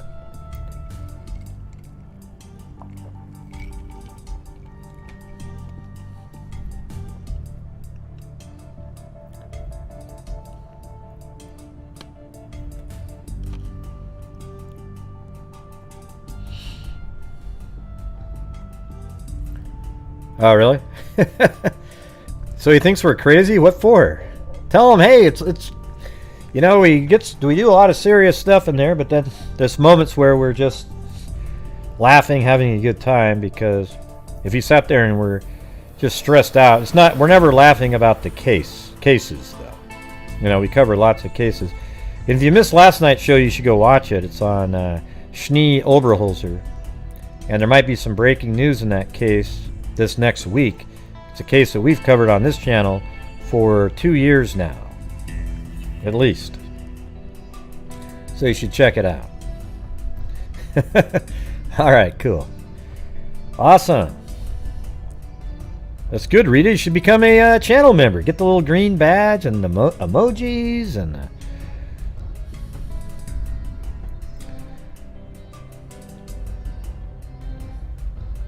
yeah, because I've got, of course you hear ice rattling. I've got the,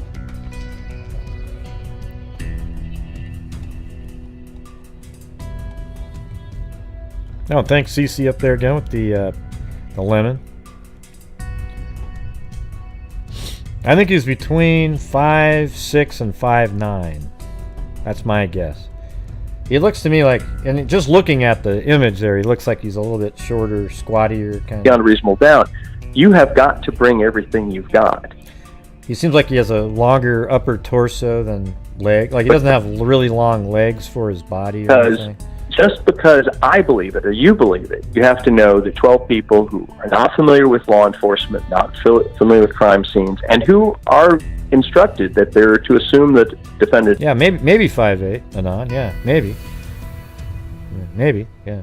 ...is not guilty. They're going to want a lot of evidence. And so you want to make sure you have everything. And what may be important to Mike or well, we don't know that, Jennifer. Can you see through his pants?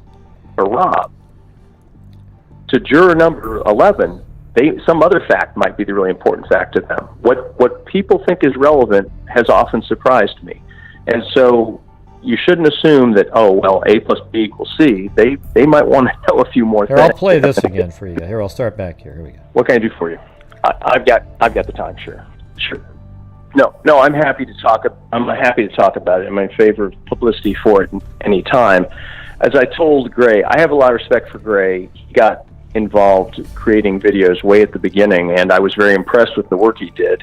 Had we ever gotten to a point of having a triable case, I might well have hired him to produce some graphics for me, because he did really wonderful work, and he and I have communicated on and off over the last couple of years. You hear that? I did wonderful work, not just, It was good shit, man. The way I figured it out, put it all together, it made sense, all right? I mean, every time I hear that, I just go, wow, that's pretty cool, But I'd actually worked for prosecutors before that. Like in New York, a few years, like 3 or 4, now it's probably been 5 years now. On an elevator case, I did a whole animation for it. So I didn't put it out there in the public for a long time. I just said that I had spoken to him, because he hadn't said that either. He just said it like a year and a half, like maybe it was a year ago or something, on that interview. Yeah, so the thing is when people come in here and they go, "Good, Gray, you're a troll, you're this and that and the other thing." Well, I'm not really at all. I'm just trying to put out accurate information, and that's why I don't go really too far off the rails. I don't put out stuff that, even though I think might be true, I don't put it out there because I know that they don't want stuff like that out there. Okay, it's just, there's a lot of people that want to get views, so they'll tell you anything. And if they're putting out information that's true, that means they really didn't give true about the crime scene. That means they didn't really give a shit about the wishes of police to keep that private, right? And I do trust him. So what can I do for you, Mike? Yeah, so he said my name is Rob Ives. I was the prosecuting attorney in Carroll County. I did ask him, and he said I could play this on my show. Okay, so. County, at the time that Abby and Libby were murdered, and in addition to that, I was the prosecuting attorney for a prolonged period of time afterwards, during the period of time, particularly when the FBI was in Carroll County in great force. Well, most recently for 7 years, but overall, I was the prosecuting attorney in Carroll County about 18 years. Well, when there's a really major felony in a small county, Carroll County is 20,000 people, 380 square miles, a highly agricultural county. There aren't very many people there. And when there's a major crime, a murder, rape, even most burglaries, though I don't always know as a prosecutor there's been a burglary that's occurred. When a really major crime's occurred, they're going to contact us.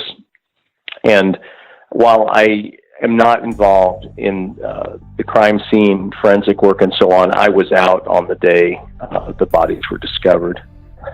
No, it's typical. I don't know in really big counties or urban areas, probably not, but for me and for my deputy, Mr. Bean and we're both longtime prosecutors. When we're talking about a major crime scene, a murder, the main reason we want to go is not to tell the police how to do their job, but so that when people are explaining the crime scene to us, that we have a context in which to put that explanation. So if there's a murder scene at a house or outdoors or any place like that, I was always going to want to go. Well, to a limited extent, in a major case, sometimes prosecutors may make suggestions to the police. We may have our own ideas about some follow-up that might be done. But generally, we don't run those investigations. But certainly in Carroll County and with the Indiana State Police and the Carroll County Sheriff's Department, we all get along really well and we work together really well, and they're interested in my opinions.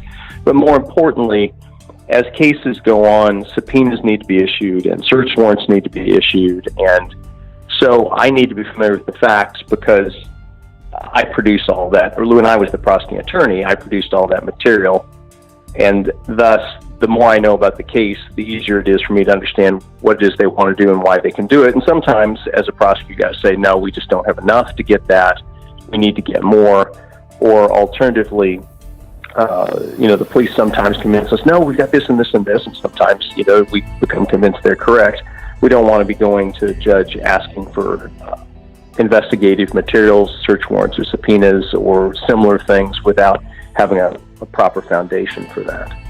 Well, it's really difficult. As I've told Mr. Hughes on several occasions, the difficulty is, first of all, I'm afraid I'm not going to remember details correctly. And secondarily, I want to be very careful that I'm not releasing information that the investigators haven't decided to release.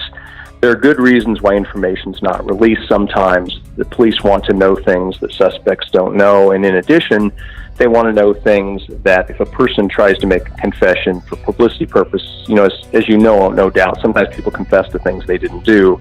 You want to make sure that you know things about the crime scene that are not readily available to the public.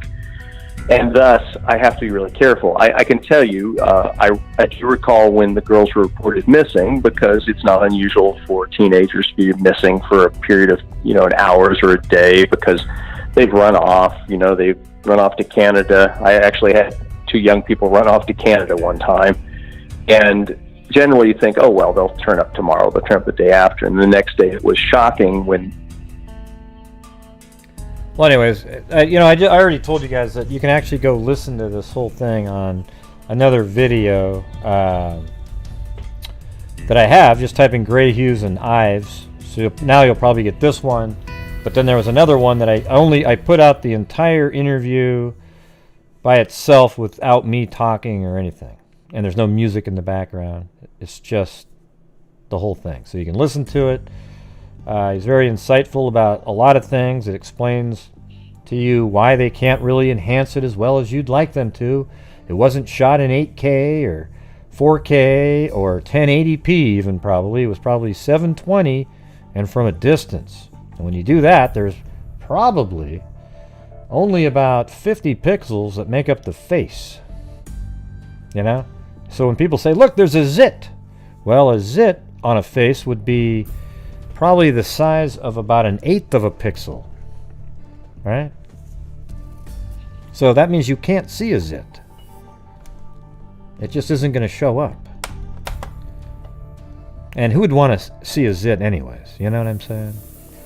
All right, anyways, you guys can go back and watch that. I'm going to get off of here.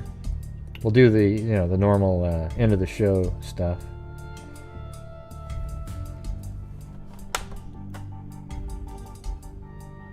Right.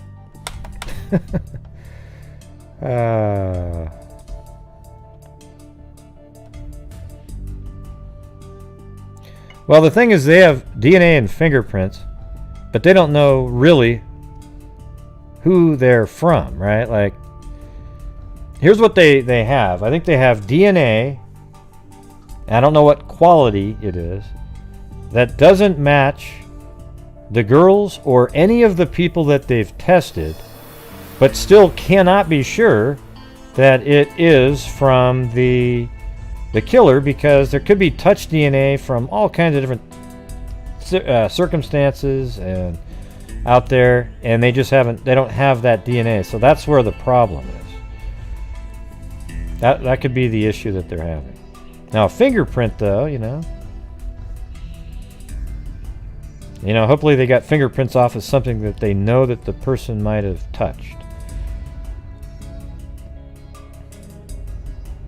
Yeah, I respect women a lot. I actually think that, like I've said on my show millions of times, women should be able to compete at the highest level of any sport, and I'm talking about biological women, should be able to compete at any level sport or anything in the world that, basically in sports for sure, because women can do anything they want in the mental or work world.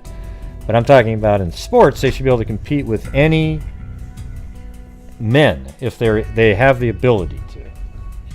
Okay? It should never be the other way around. All right.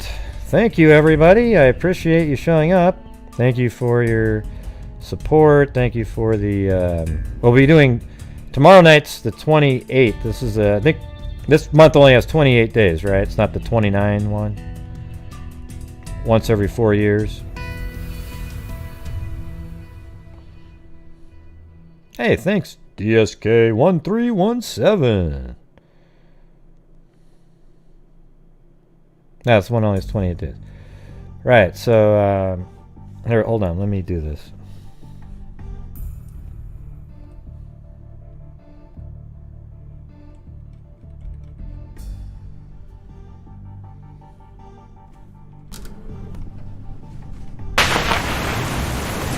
IQ 2 Wacky Movie Clips. Joshua Long. Joshua Long became a member. CC. Susie Heath.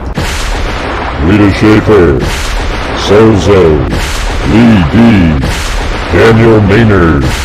Joshua Long. Sarah M. Silver Owl 71. Lori Grant. Holly became a member. Wally Gator. Annette. Rita Schaefer. CC. And Dark Number New. Oh, shit. Well, unfortunately, they did the same crap again where they cut off all the other people. But hopefully I said your name at the time. If I didn't, I apologize, but they cut me off at those names that I just read. So I know Daro donated. A lot of people sent in donations. It's really shitty. YouTube's just starting to like crap out on me. It's incredible. Like YouTube is just absolutely, you know. I think Wally Gator accidentally deleted a comment. Oops.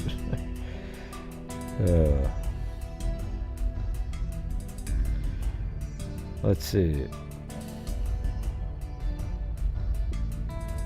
What happened? What did Anon do?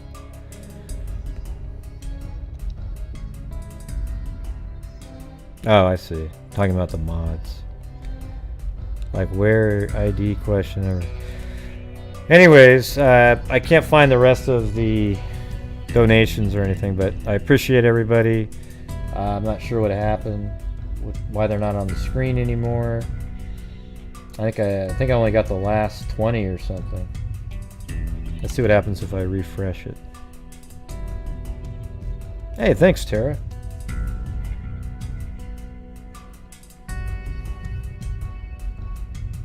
You know, I guess, the thing is, people always say, "Great, you're so mean, you're so mean." It's hard to be incredibly nice to people when they throw out a bunch of crap, okay? They look past the obvious stuff, and so it's hard to be nice every second of every day on this platform, because, like I said before, I think everybody agrees that we all respect the fact that everybody has a right to an opinion. However, you are not required to respect the opinion itself, okay? That's what I tell people all the time, and that's absolutely true. I hate when people say, "Hey, you have to respect their opinion." I just absolutely disagree with that sentence. I think that sentence is a joke. It's like absolutely like a crazy concept.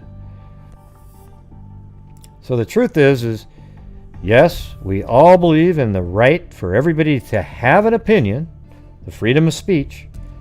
However, I'm not required to respect your opinion, because if that was true, you'd have to respect the opinion of pedophiles, white supremacists, all those idiot people out there. You'd have to actually respect their opinion, and I don't at all, okay? So let's just say it the way it is, everybody. Let's all start changing the way people say things. Next time somebody says, "You have to respect their opinion," just go, "No, I don't. No, I don't. I do respect your right to have one, though." Okay? Can we agree on that? And then just move forward, but don't give in after they say, "No, that's not true. I want you to," just forget it, okay?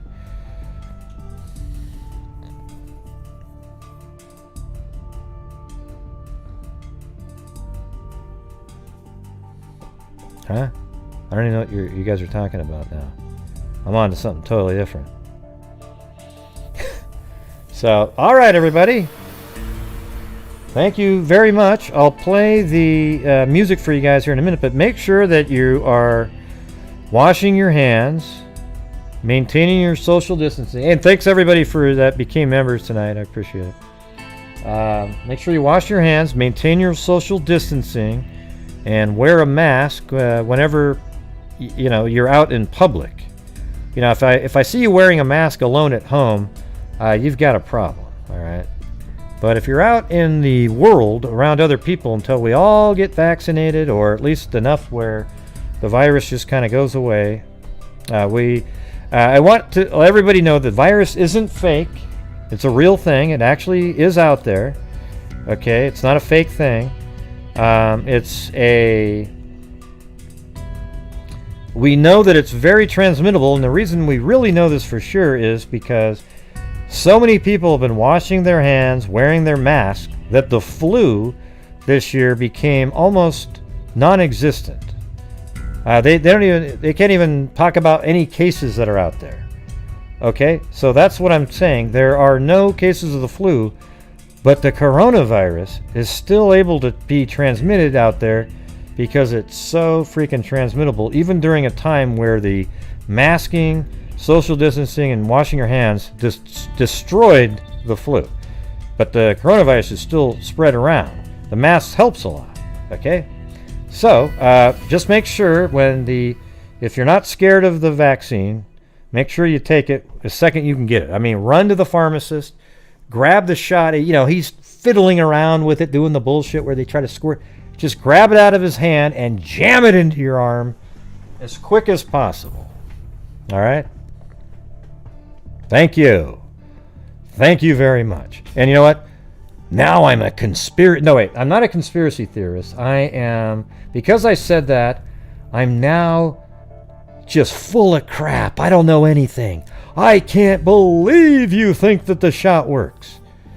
Well, it does, and the thing is, I trust my dad and my brother, who are really top-end doctors, and they know how it works. So, I'm just relaying that message to you, and what's funny is the people who think that they don't work and there's some crazy crap out there, they're the conspiracy theorists. Right? I'm not. Let me have some more of this drink. Oh, yeah. So, like I said, wash your hands, maintain your social distancing, wear your mask, and as soon as we all can get vaccinated, hopefully by early May, most people will be vaccinated. Just do it. Let's just get this crap out of the way. We might end up having to take a shot every freaking year. Hopefully not, but it might be something like that. It's weird too, because the evolution of the virus, you would think, would tend to be less deadly later because it wants to survive, right? So when it keeps killing its host, it's giving itself less chance to survive. So you might think that it might come up with a less lethal version, which wouldn't be as scary. I mean, they make us get. They don't make anybody, but they ask everybody to take flu shots every year, and the flu is 10 or 20 times less deadly. So that's one of the things to look at. So if we can get it down to that level, that'd be great. Have it evolve, but have it go the other direction. I think of the swine flu in 1918, I think that's the year, 1920, something like that. The swine flu, the first batch, the first variant that came out was pretty deadly. But then the next year it came out and it was, world-altering, horrendous. And then it just kind of went away after that. That's what's strange. It's like it killed everybody off and then it had nowhere to go. Yeah, so we don't really want to get one of those. So let's just all take the vaccine, try to get this thing under control, and You know, get up, yeah, keep on trucking.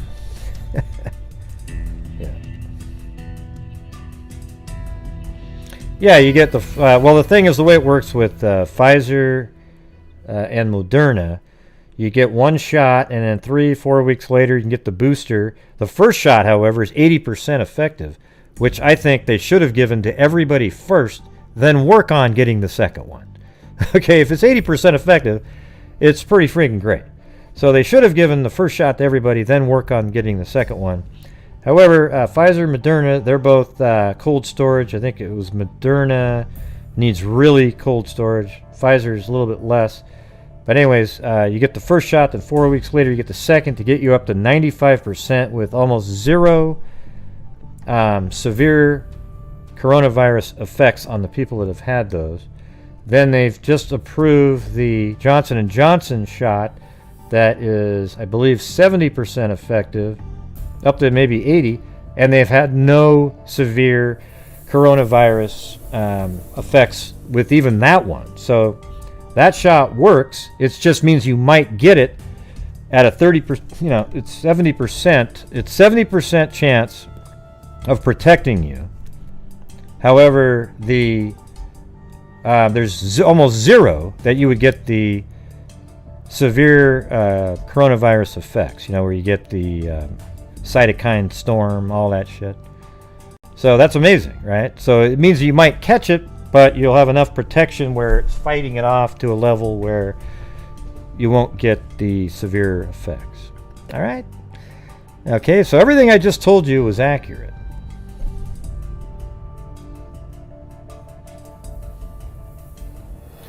Yeah, well, that swine flu thing was handled really poorly. It just wasn't as deadly overall. They got really lucky with that one. Yeah. Oh, yeah. Cool, Gene. And these new viruses, man, I mean, these new vaccines are incredible. You know, it was amazing how quickly they got that done. We know who gets the credit for getting the virus, the vaccines created, okay? And even though they came in a week after, you know, it was pretty weird, but we know who gets the credit for it, okay? And they were up to 1 million doses a day right at the end. Now it's up to a little bit more, like 1.3, 1.4. And so let's just do it. Everybody just needs to be on the same page on the vaccines. Now, if you're an anti-vaxxer, you know, I mean, it's kind of weird because this virus is pretty deadly as a percentage. You know, 1 out of 99.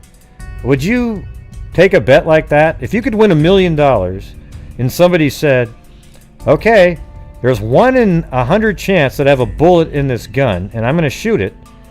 And when I shoot it, you'll die, but if you live, you get $1 million. I wouldn't do that.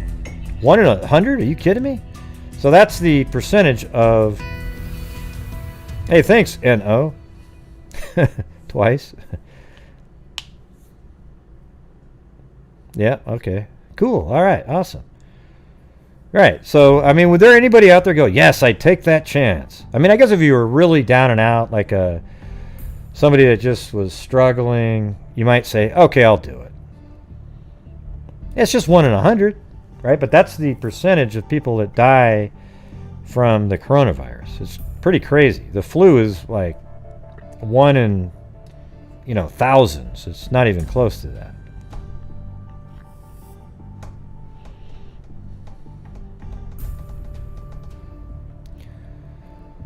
Okay, everybody, I've just slid my soapbox aside and I'm jumping off.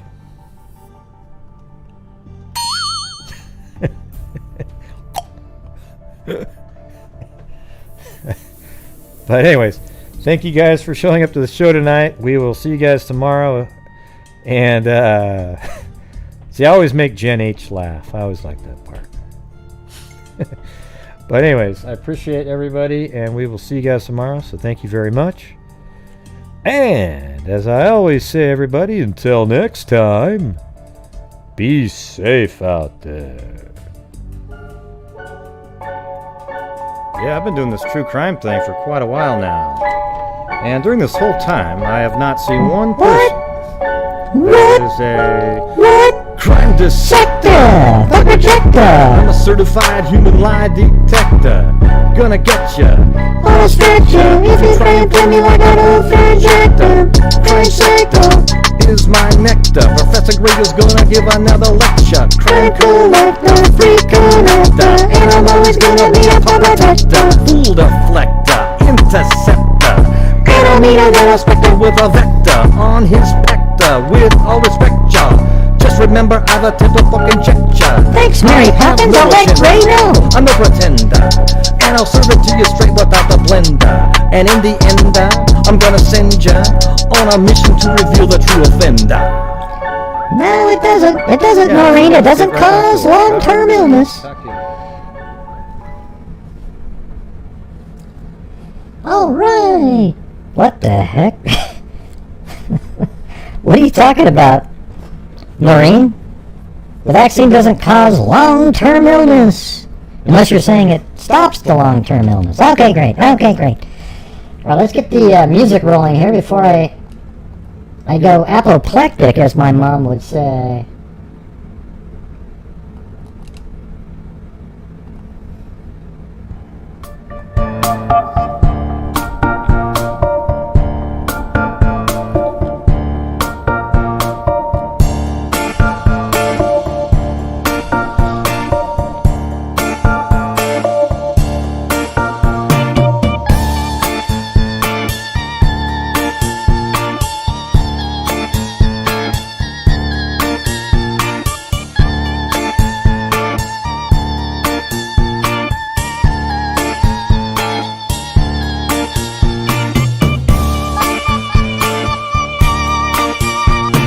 Would you guys stop fighting in there? Gee, gosh. Hey, why are you saying that? You and I fight all the time. Oh, that's a good point. Yeah, forget it. Go ahead.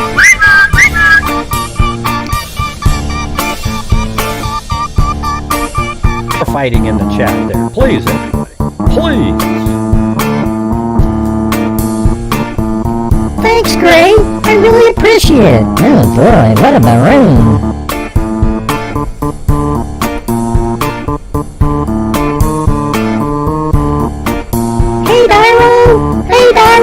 How's it going, Dyro?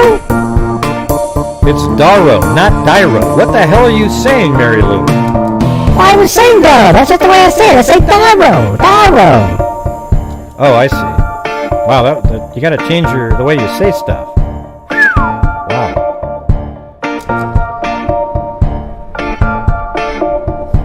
Hey, thanks, Dyro. Thanks, Dyro. I'll let him know. Jeez, I have to say Dyro now? I can't say Dyro? You know, you sound a little bit like, Ice Ice Baby when he said, no, it sounds like this. Dun dun dun dun dun dun. And then, the other song, Pressure, goes like this. Dun dun dun dun dun dun. Wait, they sound exactly the same. What are you talking about? What do you mean? I said Dyro and Dyro. Yeah, exactly. That's exactly what I just said. You said them the same that time, but before you were saying Dyro. Ah, forget it.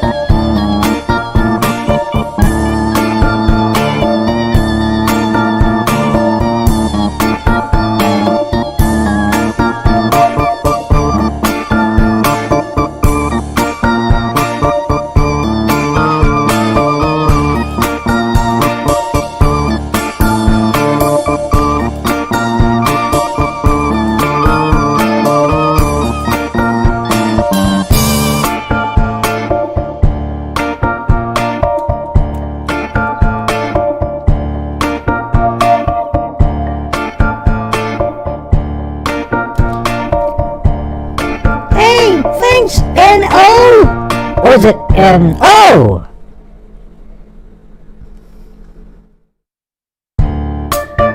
Hey, look at that, it's N-O! Hello? Hello, is anybody there? No, I think they left. I think they're gone.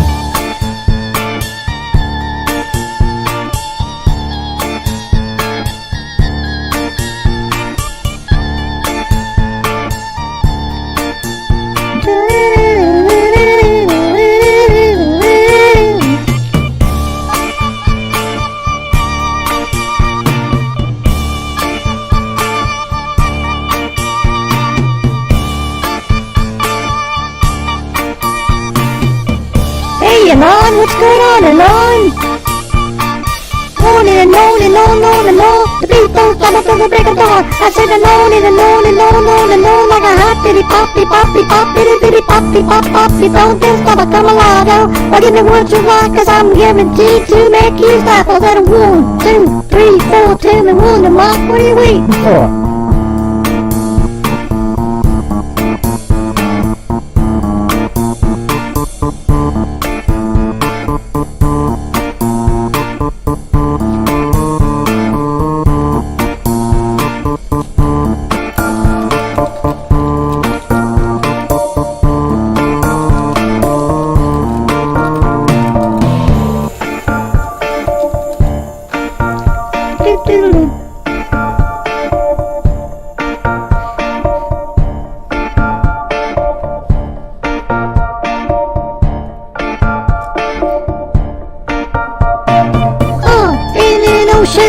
No one can rock the microphone finer. East Coast North Carolina, love is the villain and got love no diner. Or to China, cause I gotta show them. With my passport, cause I gotta go there.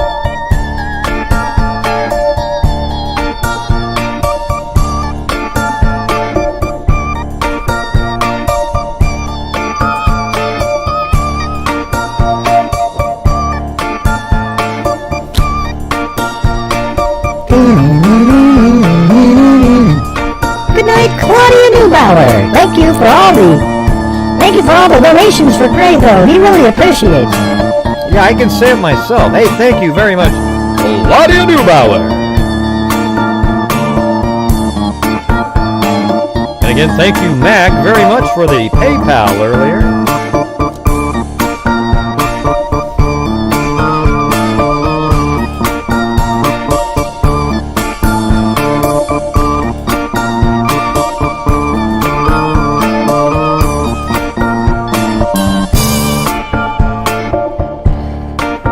Everybody, I just realized something. The killer on the bridge has 6 toes. He's got polydactylism. Now, I know this. If we zoom in really close, you can... Oh, forget it.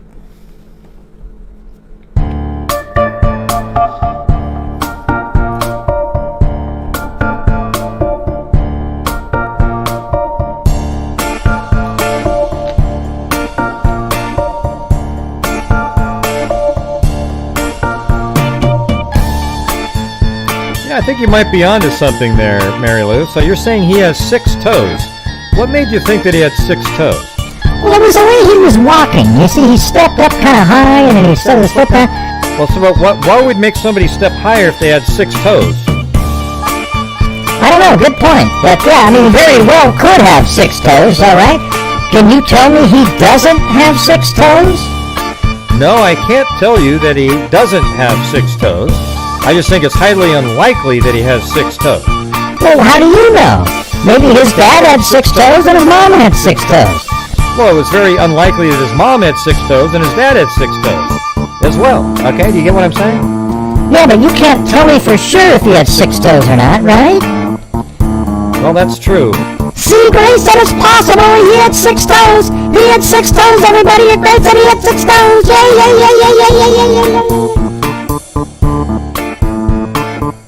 Oh my God, are you kidding me?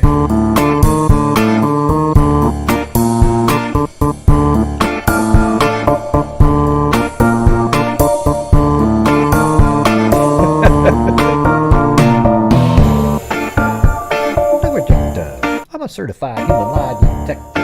Gotta get you. Gotta stretch you.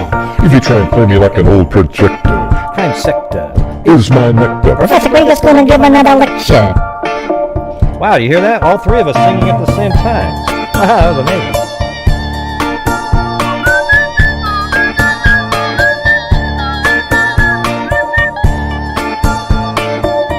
You know, now that I think about it, I think his right foot has 7 toes. An extra pinky and an extra middle, and his left foot has 6 toes. Oh, really? What makes you think his right foot has 7 toes? Well, did you see the way he stepped down? Now, a normal person wouldn't do that. They would lift their leg up more gingerly than that. You know what I'm saying? Wow, that's pretty wild speculation there.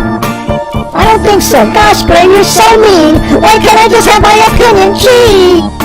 Well, you can have your opinion. I just don't respect it. Okay, what do you mean you don't respect it? You have to respect my opinion. No, I don't have to respect your opinion. Yes, you do. You're so mean to me. Oh my God! Are you kidding me? God, Mary Lou, man, she's...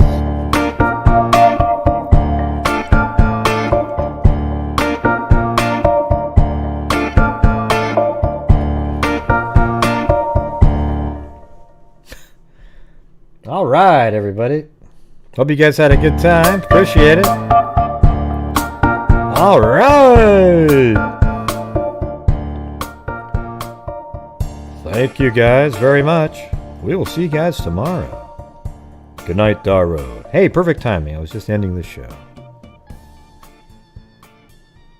And Darrow's going to come on and we're going to reenact the Brandon Lawson 911 call pretty soon. Oh yeah, and be safe out there. Hello? You still here? Okay, good night, everybody. Be safe out there. Yeah, I was just trying to hit the dial, for God's sakes. God. Good night. Good night, Gray. Gee.